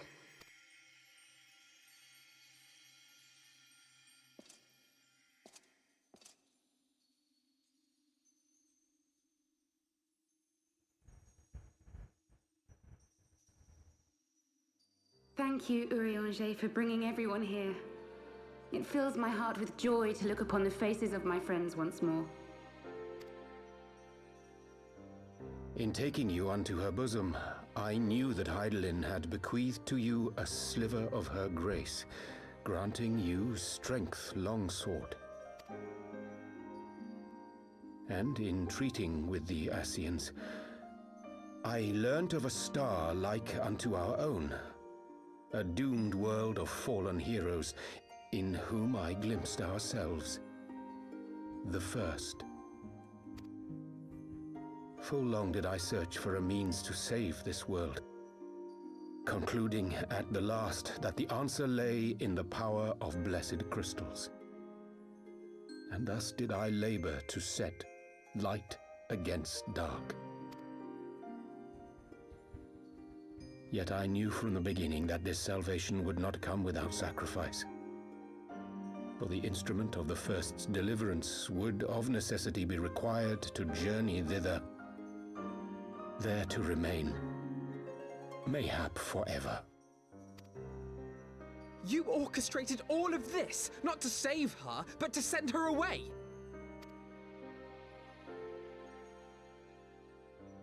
One life for one world. Such was the bargain, and you the coin, though it were not mine to spend.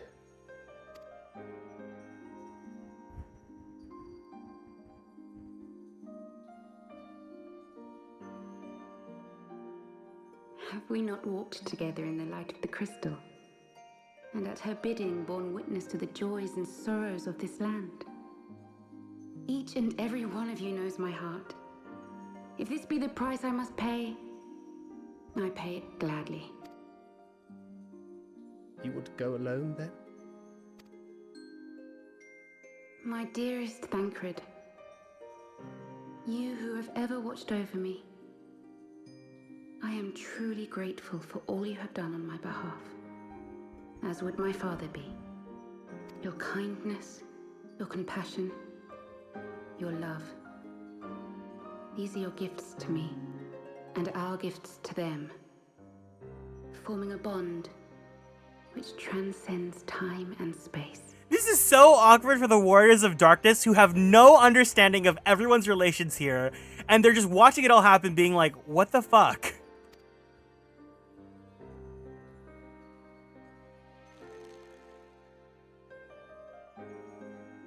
Sometimes I forget you are not the child I once knew. Make me proud.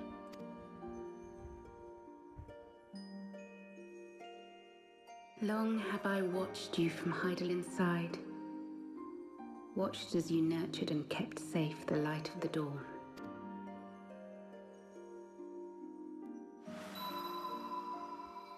The dark recesses of the world hide untold secrets and dangers. Thus do I entrust to you, ffxiv.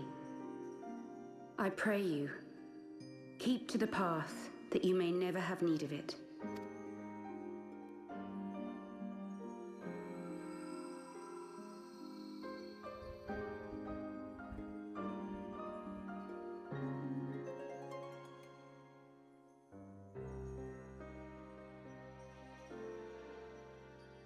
Twould seem the power of our crystals is all but spent.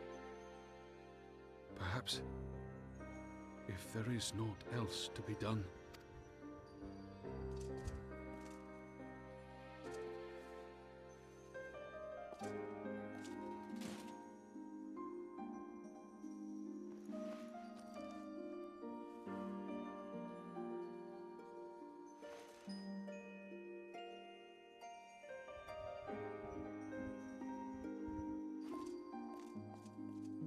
Hear me, servant of Heidelin. If you would have us place our trust in you, then I would ask a favor. Take us with you. Take us home.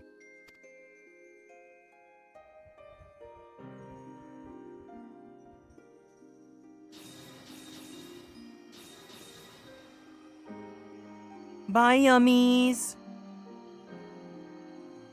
We were blind to the truth once, so I tell you this, as one fool to another. Light, dark, it doesn't matter. What matters is how you choose to use them. We made our choice and you see what came of it, so please, forge a different path. Seize a better fate.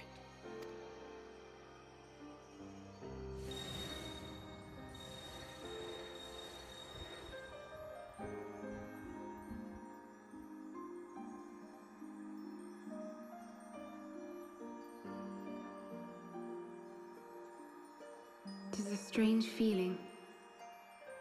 So many times have I watched you depart, my heart filled with worry. And ever did you return to me in triumph.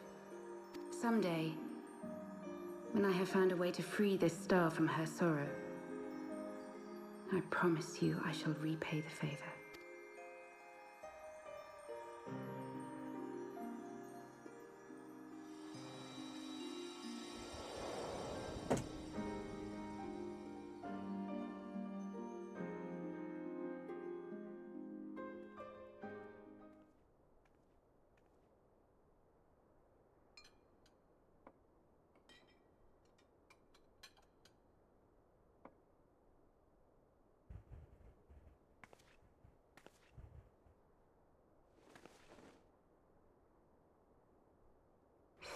Flamini.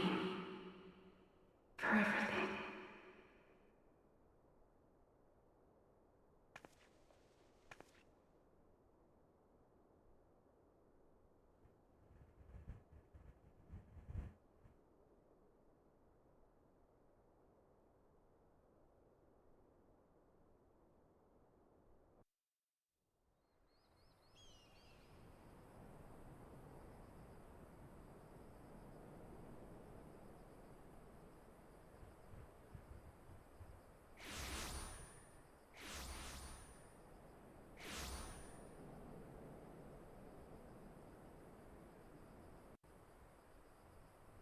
Okay.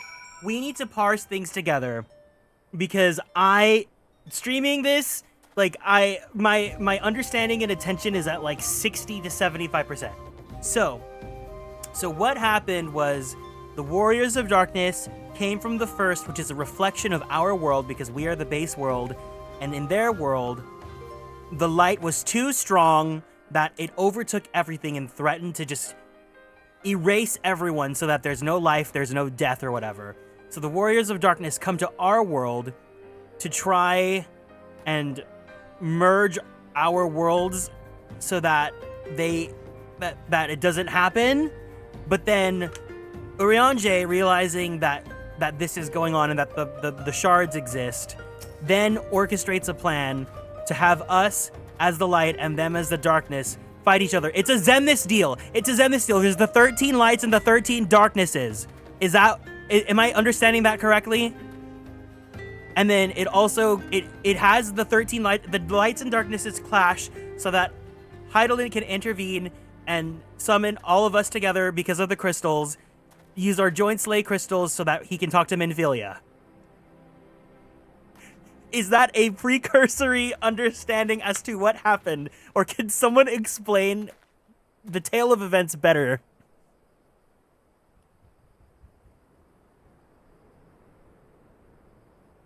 I think that's right. That sounds right. Yeah, basically.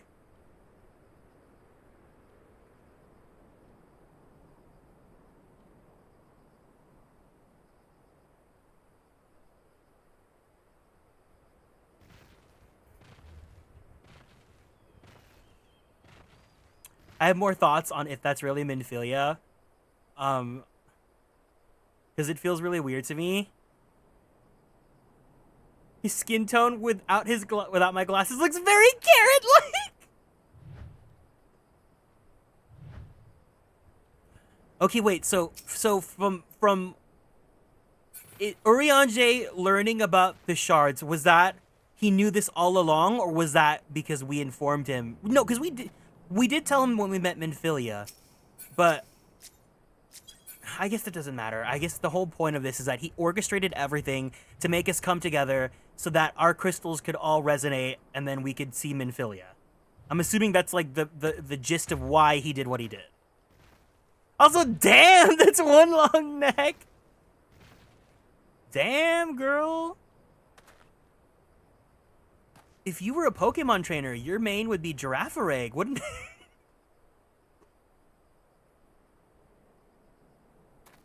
All right.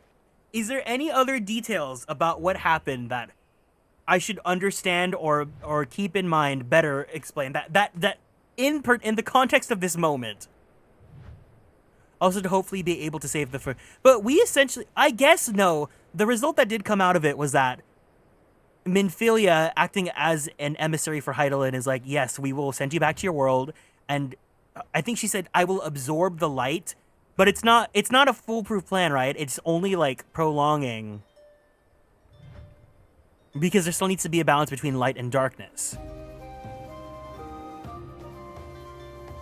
Not that it wasn't like Minfilia who got rescued and made the deal, but more like Hydaelyn is puppeteering her and basically talking through her in that scene using her memories. That's my thought. The only thing that makes me doubt it is that Flamine was spoken to afterwards. No, in regards to your idea about that is 100% Minfilia. Like, Minfilia is gone. Minfilia is with Hydaelyn. Like, the diva with the nominee diva that we saw, that is Minfilia. That is not like, there's no any sort of illusions or anything. Like, it's Minfilia. Keyword being hopefully. What I'm trying to also understand is the whole thing about when Alphino snaps at Urianger, does that mean Urianger had a part in Minfilia, and Hydaelyn contacting Minfilia to pull her into the tunnel and get killed so that she can become, like, she can go to the live stream and become one with her? Or was that just, like, a completely, like, that just happened and because I couldn't understand why Alphino was pissed at Urianger. When he says it wasn't to like bring her to us, but to push her away or whatever. I think that's the last thing that I have a little bit of confusion about. Hi Juan, welcome in. I think that just happened. Oh no, I think maybe he's just pissed.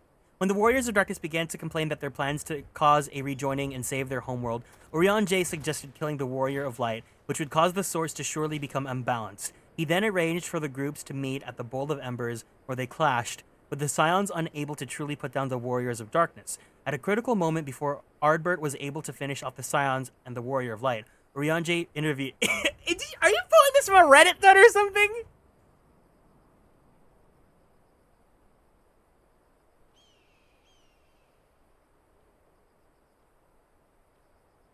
Yeah.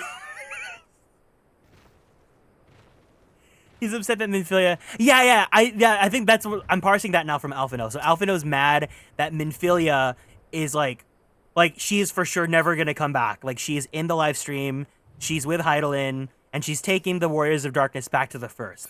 But she's not gonna be with us.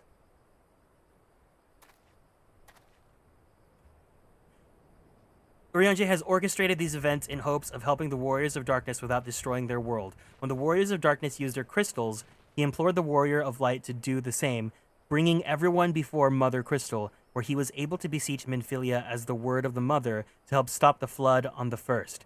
He admitted he was aware this may mean she would never be able to return to the Source, and it would have to be her choice to make. Oh! Okay, wait, so if Minfilia takes the Warriors to the First, then she cannot come back to the Source. Is that what's it? Then she can't just hop between the different reflections? But why though? If she's with Hydaelyn, shouldn't she be able to just go wherever? Hydaelyn is weak. Oh, okay.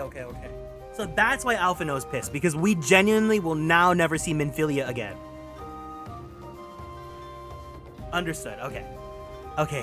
There you go. I was like, I need to understand this, because if I don't fully understand this, I don't think other people that are new to this story here will not understand this. If that is actually, I can tell you right now, there are no gags. That is Minfilia. She's not being puppeteered. That is just Minfilia being herself. That's like, I want to be like righteous and save the world from all the perils and whatnot.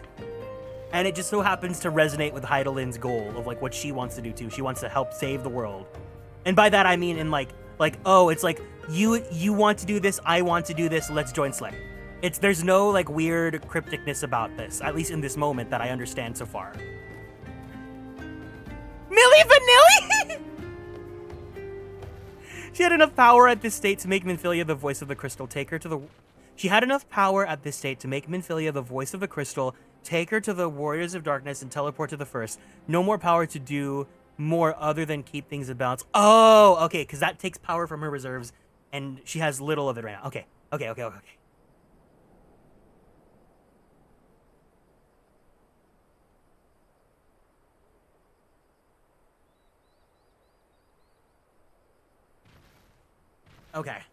Okay, I think that helps explain things so much better. Because even now, there are like moments like this, I'm just like, I cannot parse what is, like, I can understand fragments, but I would like a full crystal clear understanding. It would seem that we are in southern Thanalan again. Minfilia is doing, no doubt. May the 12 speed her on her way. And the Warriors of Darkness, too. I cannot help but wonder what avails those wayward souls. If they gave their lives in order to travel to the Source, And in returning to the first, would they not? But mayhap that was their wish. Oh my god, Kira style, hi! 169 streams! You're my best friend. Also, because I did miss it earlier. Okay. Do you remember the 21st night of September? Love was changing the minds of pretenders while chasing the clouds away.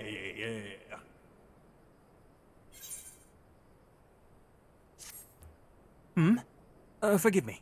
My thoughts were elsewhere. And this when I know full well that there's yet work to be done. The crystals. Leave them to me. I'll go back to Zaharak and secure them. The Emulja will still be in disarray after the thrashing the Warriors of Darkness gave them.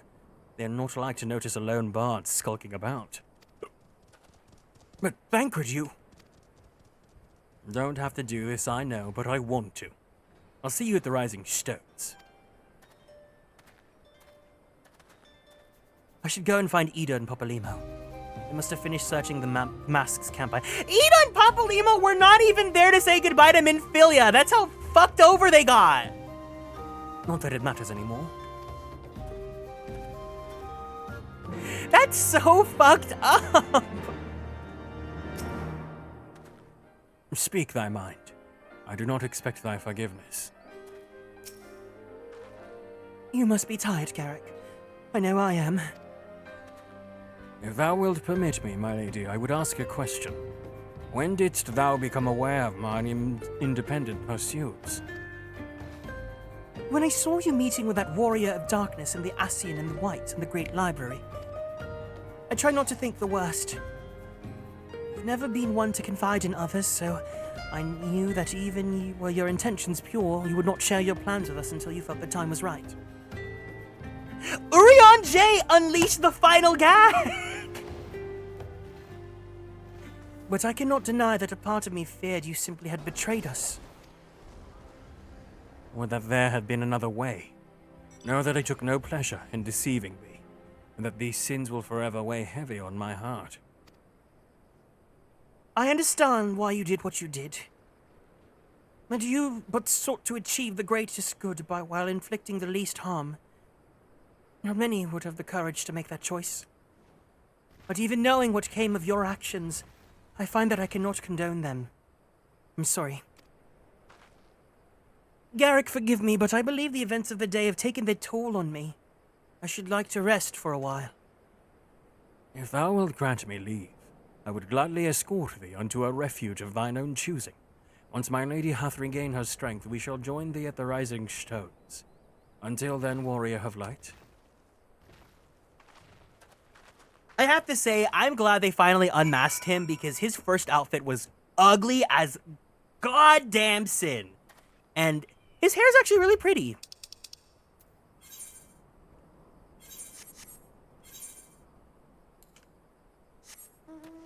Oh, no, I'm gonna teleport.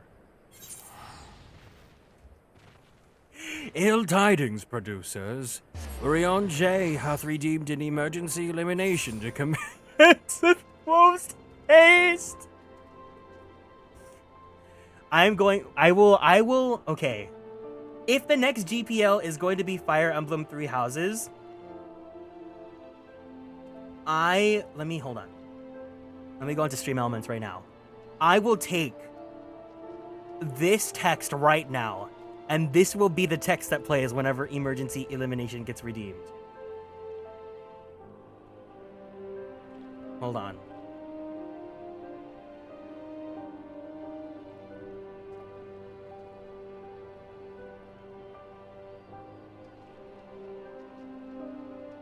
No one redeem this because you will be wasting your channel points if you do this right now.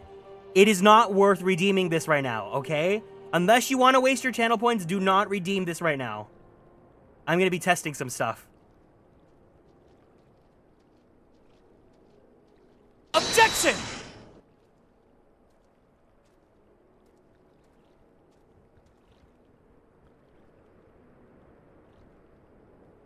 Where...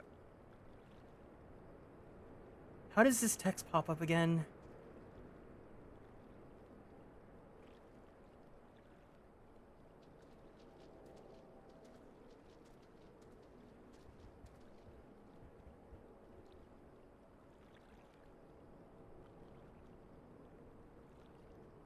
Another from Versace's? Don't. Oh, I'm still pissed about Versace.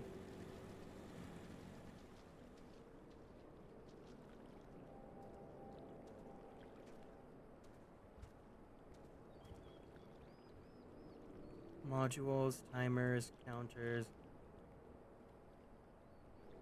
How do I make it? Was this from... Is this from Mix It Up?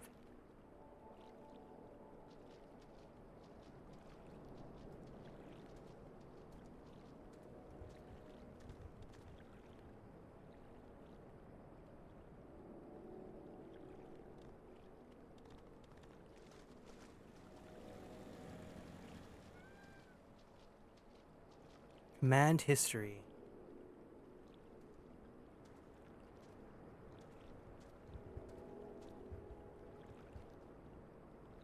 Commands. Events. Community commands. No, not that. Twitch channel points. Oh, okay. Is it this? It is this. Okay. What is the text? Ill Tidings producers. Ill Tidings. She's Black Swan. Ill Tidings, she wrote. Wait, let me save the old text so that I don't lose this.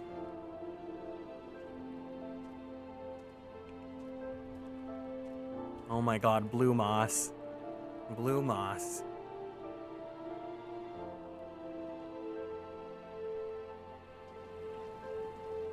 Ill Tidings producers. How did you know the text word for word? Did you just remember this, or did you look up a VOD to prepare this joke?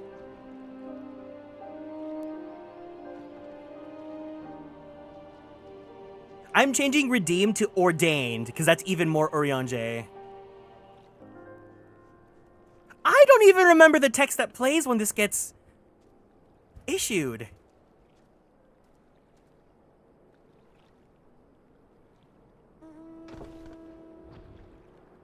I just remember. How did you remember this? All right, okay. I will give you permission to redeem it, and I will refund you. You can redeem it. Whoever redeems it, I will refund you for this, but only this one time. This is just a test to see if the text works. Objection! Ill Tidings producers, Blue Moss hath ordained an emergency elimination to commence in post haste. You know what's gonna be the gaggiest thing? Is that I'm gonna forget that I changed this, and the next time we do a Pokemon GPL, I'm not gonna change it back.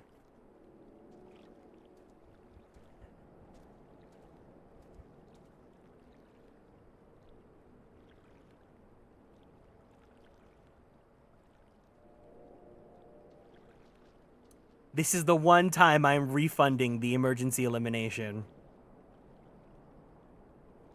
But if I wanted to, I could also reject every single other eliminate or redeem that you guys all pitched in, and you guys could get all the channel points that you've ever issued back. Refund confirmed? Maybe on the anniversary. Maybe on the Kieran anniversary, if we have if we hit a goal for the subathon, maybe I'll give everyone their channel points back. But anyways, okay, there we go. There we go. Urianjay has now officially become a part of Girly Pop Walk Canon. Everyone say thank you, Blue Moss.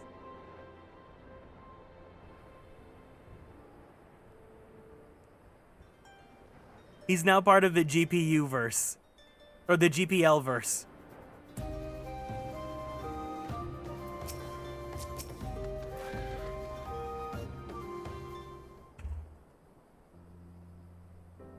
Well met, Garrick. Alphino said you'd be joining us. 'Twould seem the Griffin's double was telling the truth, insofar as we found nothing resembling a sizable cache of crystals in the Mask's camp. Did you perchance find one in Zaharak? Actually...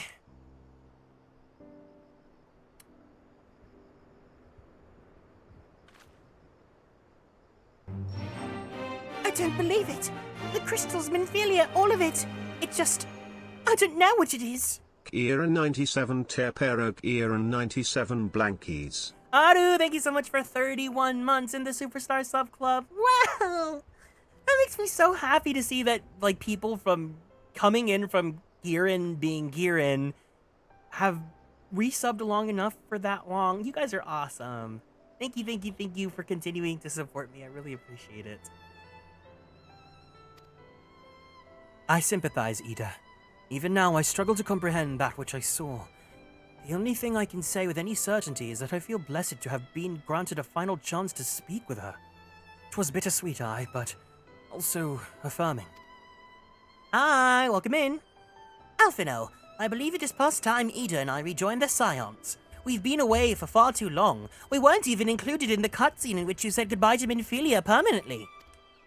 Though I'm loath to leave the Griffin to his own devices, I feel our investigation would benefit from your more dispassionate perspectives.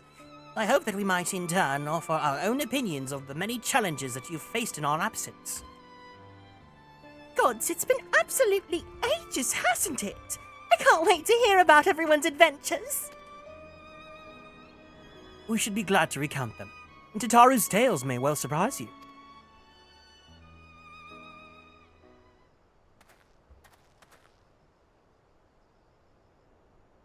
Ida? Ida!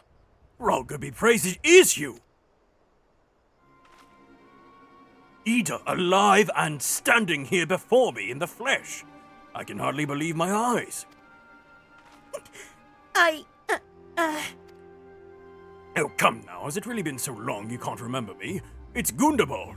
I fought beside your father in the Revolution.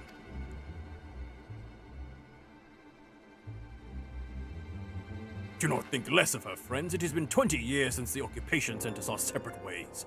But the resistance were always welcome in Little Alamigo. They gave us hope, and young Ida most of all. Aye, Ida here was always full of fire, ever the first to volunteer for a mission. Until the day she up and vanished, that is. There were rumors and we feared the worst, but here you are, alive and well, looking nary a day older. Well, what can I say? I'm sorry for running off like that and making you all worry. It's such a long story, but you see, I got involved with my friends here, the Scions. Oh, sorry, we were still in the circle of knowing back then, right? Anyway, I wanted to come back and tell you, but it was all very secretive stuff at the time, and as you can see, I'm fine. I know we've got a lot to talk about, and we will, but right now I've got to hurry back to our headquarters. My friends are expecting me.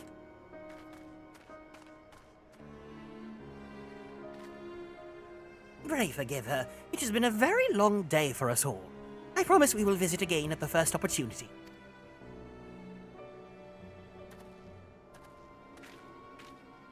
Let us return to the Rising Stones.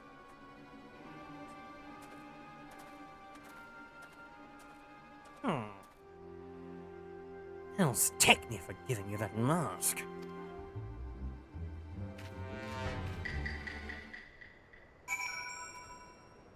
What was that supposed to mean, Papa Limo?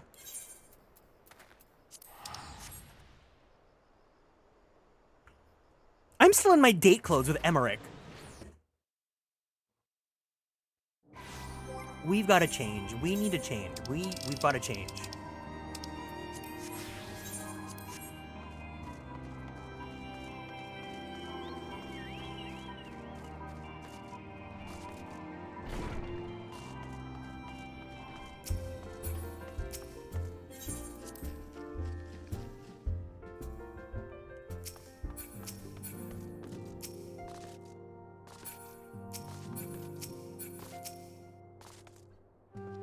Welcome home, Carrick. I trust your journey was uneventful.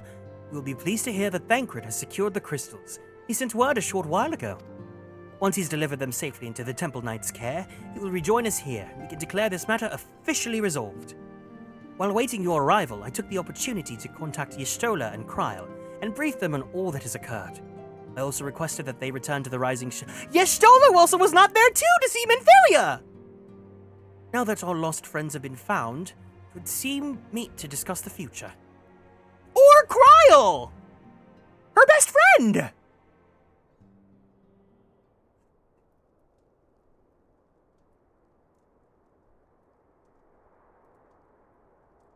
Back in the solar.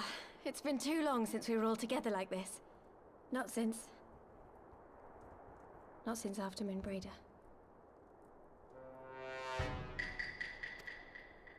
Much has changed since then.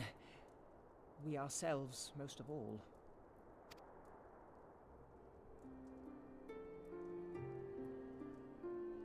Though not all who were lost could be gathered here today, we may take comfort in the knowledge that those who are not are carrying on the fight. While I am grateful to our friends in the north for their hospitality, it isn't half good to be back. But, as Papalima rightly said, much has changed since we last stood here. The scions of the Seventh Dawn are not as they once were, nor should we be. Our travels in the north brought us into contact with a host of fine and generous people, and their selfless deeds serve to show me that it is not lofty causes that should inform our actions, but our hearts. And I hope that the scions might continue in this manner, as individuals driven by individual principles. Provided we all sincerely desire to work towards Eorzea's salvation, I believe the paths we follow to achieve it need not, and should not, be dictated by any single ideal. Companions bound by a common purpose, free to go whither they will. The idea is not without merit. You want NCT then?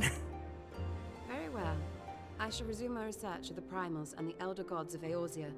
Should anyone have need of my findings, you need only ask. Y'shtola already said, you know what? Okay, I'm out. Peace. I should be glad of your continued assistance. Well, my main purpose in coming here was to see the signs of the Seventh Dawn restored and my dear friend found. Nevertheless, having involved myself in your struggles, I feel compelled to see them through to the bitter end. For Minfilia's sake. That is, if there are no objections. Oriange redeems emergency elimination.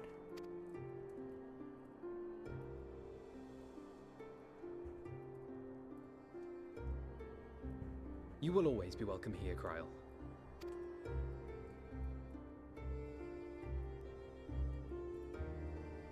Wait, hold on. 1, 2, 3, 4, 5, Oriange, 6. can we trust you to carry on your investigation of the Ascians as before? Hold on, guys. There are 6 combatants and 1 producer. Oh no! Oh no! 1, 2, 3. 1, 2. Regardless of mine own desires, I am undeserving of your trust, having so villainously deceived you all. Now, I'll hear no more of that. It would be disrespectful of Minfilia's wishes. She entrusted matters here to us, that we might protect this star and understand the truth which hides at her heart. This is the Mayhap Pokemon I can trainer. handle the former, Sorry. but I think you far better suited to the latter. No? This is the Pokemon trainer. The starter. So 1, 2, 3, 4, 5, 6. This, she's a bystander. And this is the messy producer. We just eliminated Minfilia! We're fine till the next gym, and Kryl was the new trainee! Oh my god, Oriange was the genius behind Girly Pop Lock all this time! We just eliminated Minfilia's foul. That is foul.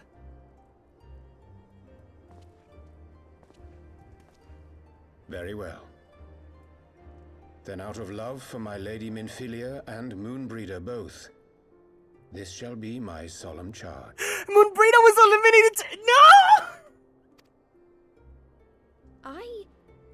Papalimo and I should probably return to Thanalan to keep an eye on the Resistance. There's still the matter of the Griffin and the Amalja, not to mention the new Imperial Viceroy. That little lot must be worthy of our attention, right?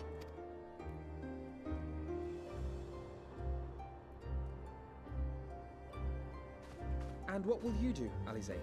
The idea of Moonbrita getting eliminated is also so fucked because it's in the past seasons where we've had the revolving door where the new girl isn't eligible for safety, so she's always eliminated for the next. Oh my god, this pisses me off. This pisses me off. You know I have no great love for organizations and formalities.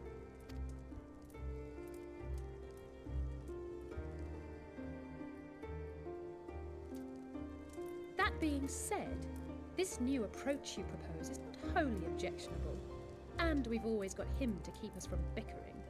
Revolving door Tate McRae. I've never listened to Tate McRae music. I got to. I did hear that it's not Tate McRae. What's her name? Oh my god. Zara Larson. She sampled Tiffany Pollard in her newest song where she quotes it's the quote from the pretty much I would let Gemma know that she's a fat cunt. She says like the last what is it? Just listen to that Zara Larson song. But I will suffer no titles. I am not here for House Leveilleur, nor to walk in Grandfather's shadow. Upon that point, we see eye to eye. If it please you, you may think of me as but another comrade in arms. Well then, Alfie, I for my part shall see to the paperwork and the finances with my characteristic aplomb. This is just especially gay because she's basically calling him Labubu. I would not have it any other way, Tataru. And we mustn't forget you. What now for the Warrior of Light?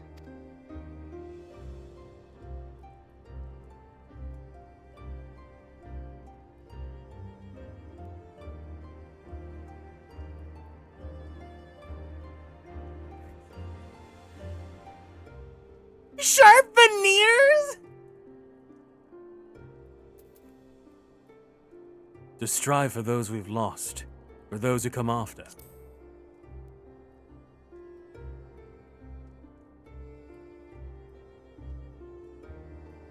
Indeed. The path behind us was fraught with hardship, and the path before us will be no less unforgiving.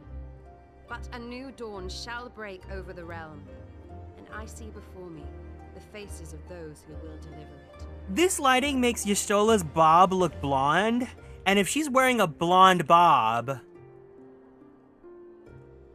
I've said it once, I'll say it as many times as need be. If she's sporting the blonde bob, oh, not this awful Facebook quality image.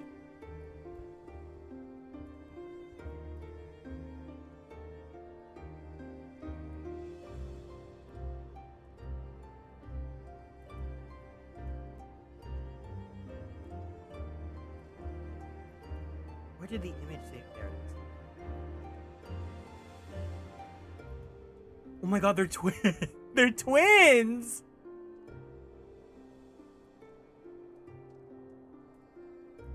Oh my god, exactly. Exactly. Choa? That's Mother Choa. That's Mother Choa. Wait, tell me why when I look up Choa AOA, this like image is in the search results. Oh my god, this is so funny.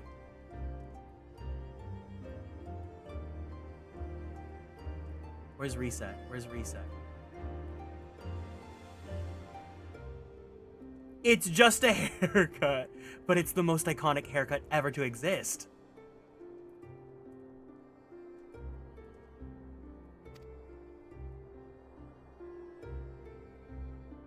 You like this outfit for Y'shtola? I don't like any of the Heavensward outfits. I think they're all very much big misses.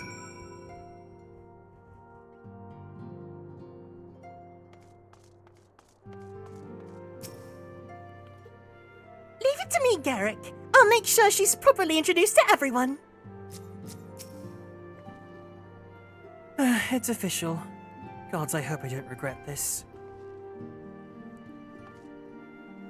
The light looks like it's coming out of her scalp. Yeah, because she's so blinding and sickening. Same as it ever was. would seem that I'm a scion, then. Some derive comfort from such titles, but I cannot say that I feel any different from before.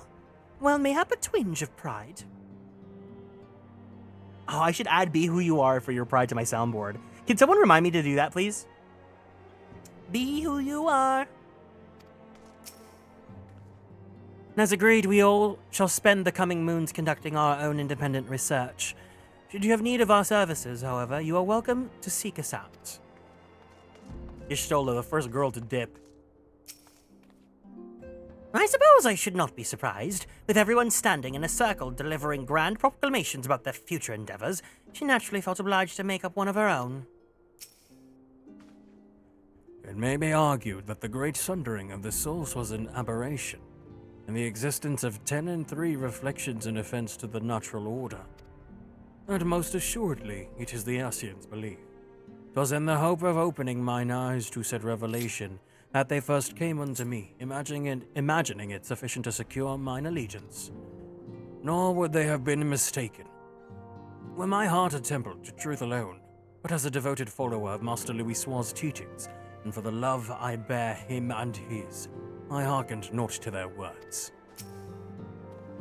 I have Sir Amaric's assurances that the Temple Knights will henceforth keep a close eye on the Ishgardian crystal trade.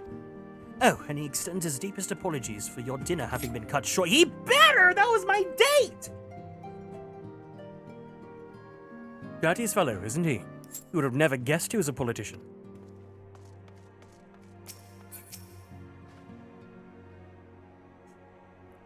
Y'shtola still working through Matoya's secret yaoi stash they found in the Great Google Library!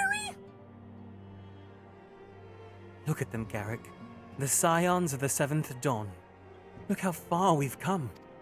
The people we've met, the moments we've shared, the losses we've suffered, the tragedies we've overcome. All of it has made us who we are today. Where we go from here and what the future holds, only the 12 know. But I know that we will find it together.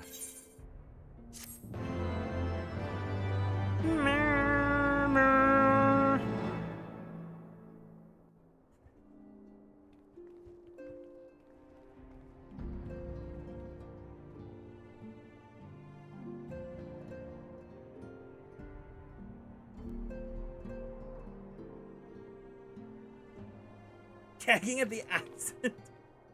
One world's heroes are another world's villains. One world's loss, another world's gain. Where men go as one, there is life. And where there is life, there's hot, big, beefy boys.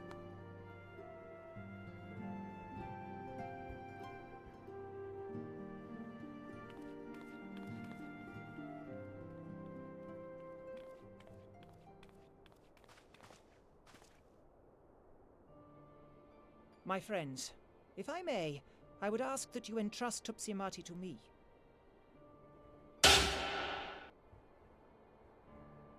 This is Papalimo, right? Is that Papalimo? Was that... I'm not used to the new voice because we barely just seen him again. Clouds gather upon the horizon, and as Master Louisoix's disciple, I would keep it close at hand.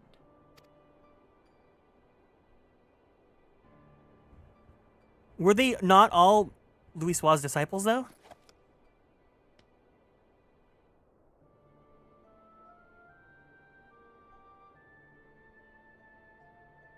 Thank you. I shall guard it well.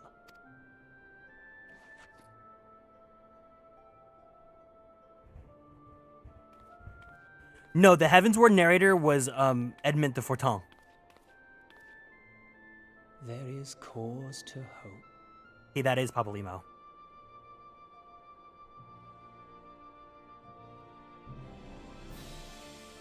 For every ending, every parting, marks a new beginning.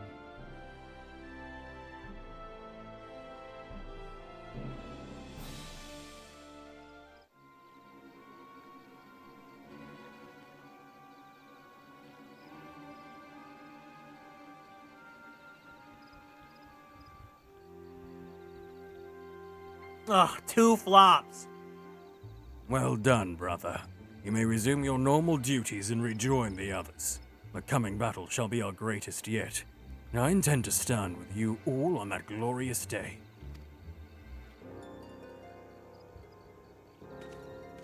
Yeah, it is nice that the narrators are people that we know. True believers are so readily led.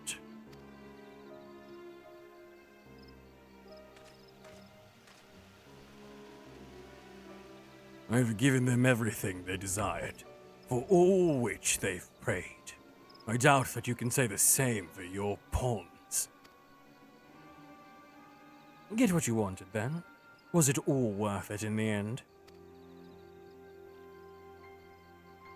There were some unexpected developments, but they were ultimately to our advantage. Be it host to a surfeit of light or dark, a world bereft of equilibrium is but a void in waiting, and the void is no use to my master. I shall follow her emissary with great interest.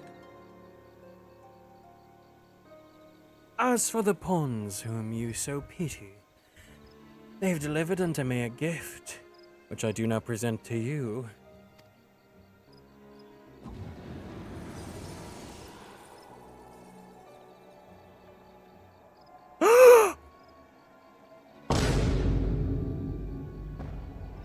Gag! The eyes of Nidhogg. Many were the candidates considered, but by your deeds, you have proven yourself the most deserving.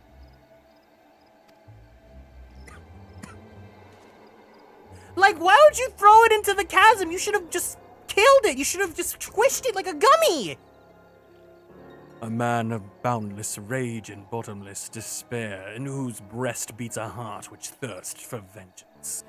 Only you are fit to wield these eyes, for weal or for woe. A little pussy!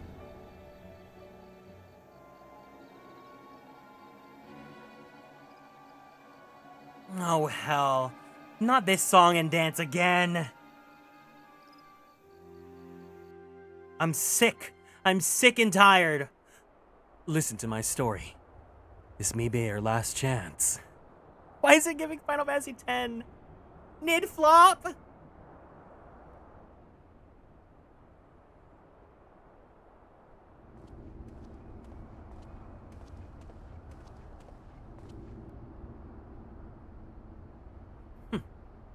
So it was here all along.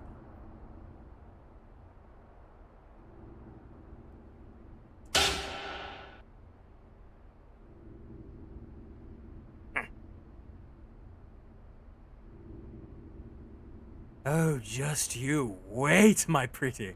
You and I are going to have so much fun.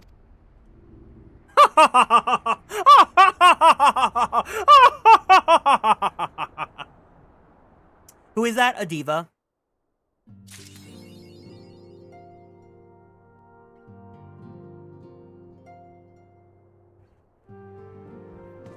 Oh my god, it's Nero Tolskiva! Mother. I told her everything that's happened.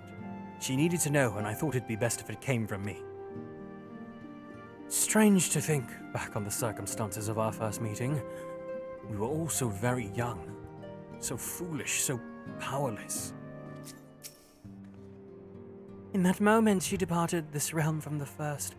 That's... Okay, that makes so much more sense. That makes so much more sense. That makes so much more sense. I heard her speak to me. I know this to be true, just as I know that she will one day return to us. In those final moments, she was smiling, was she not? She was proud and hopeful and looking to the future. So I will too, Garrick. I will. Because I was not of the understanding that she was never going to come back. I've been thinking, Garrick, when time allows, we should go pray and visit with Gabu with Alize. Though their time together was short, I know she felt a kinship with a young child. I guess I was so caught up in thinking about, well, everything that I dozed off for a moment. My word, Garrick, I must confess to some considerable amazement at the great trials and tribulations you and the others have recently overcame. I must again apologize for our prolonged absence, and for the fact that we have yet to answer your many questions. As for Ida, well, all things in time, I suppose.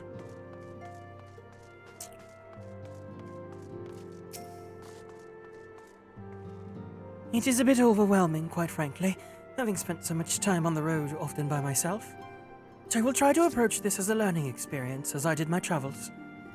Had I not kept an open mind after all, I doubt I would have been able to master the ethereal blade, nor would I benefited from the rather pointed advice I received.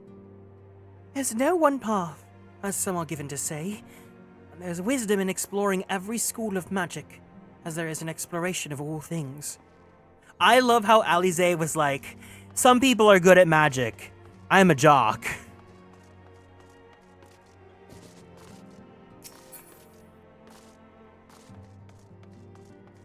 Okay, though. I think this is a good time to call it. Because the next section is going to be the last part of Heavensward. We have patch 3.5 and 3.56. That's going to be a total of 9 quests, so I think that's perfectly just fit together in one final Heavensward stream. So the game plan is we will do one last 14 stream for a while. We're going to finish up Heavensward so that we have, all the bookends closed. We're going to be taking about a month or so off from Final Fantasy because we have a lot of games coming out next month that I really want to play.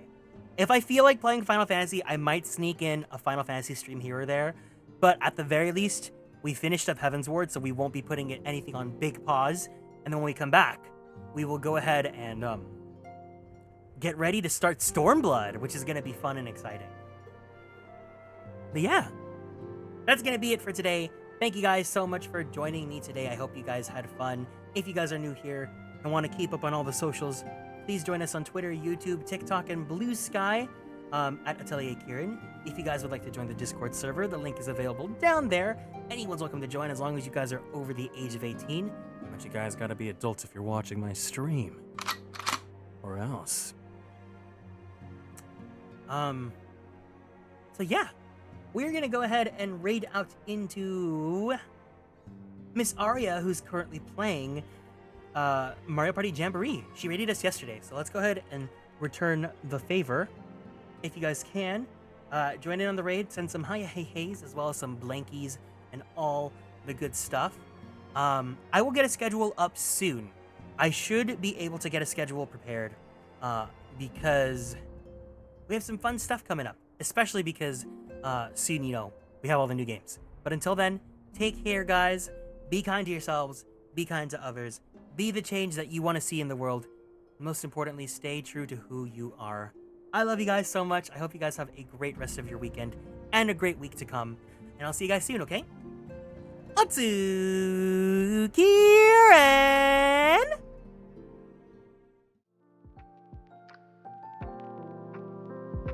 Bye-bye! Bye-bye, bye-bye, bye-bye, bye-bye, bye-bye, bye-bye, bye-bye, bye-bye, bye-bye!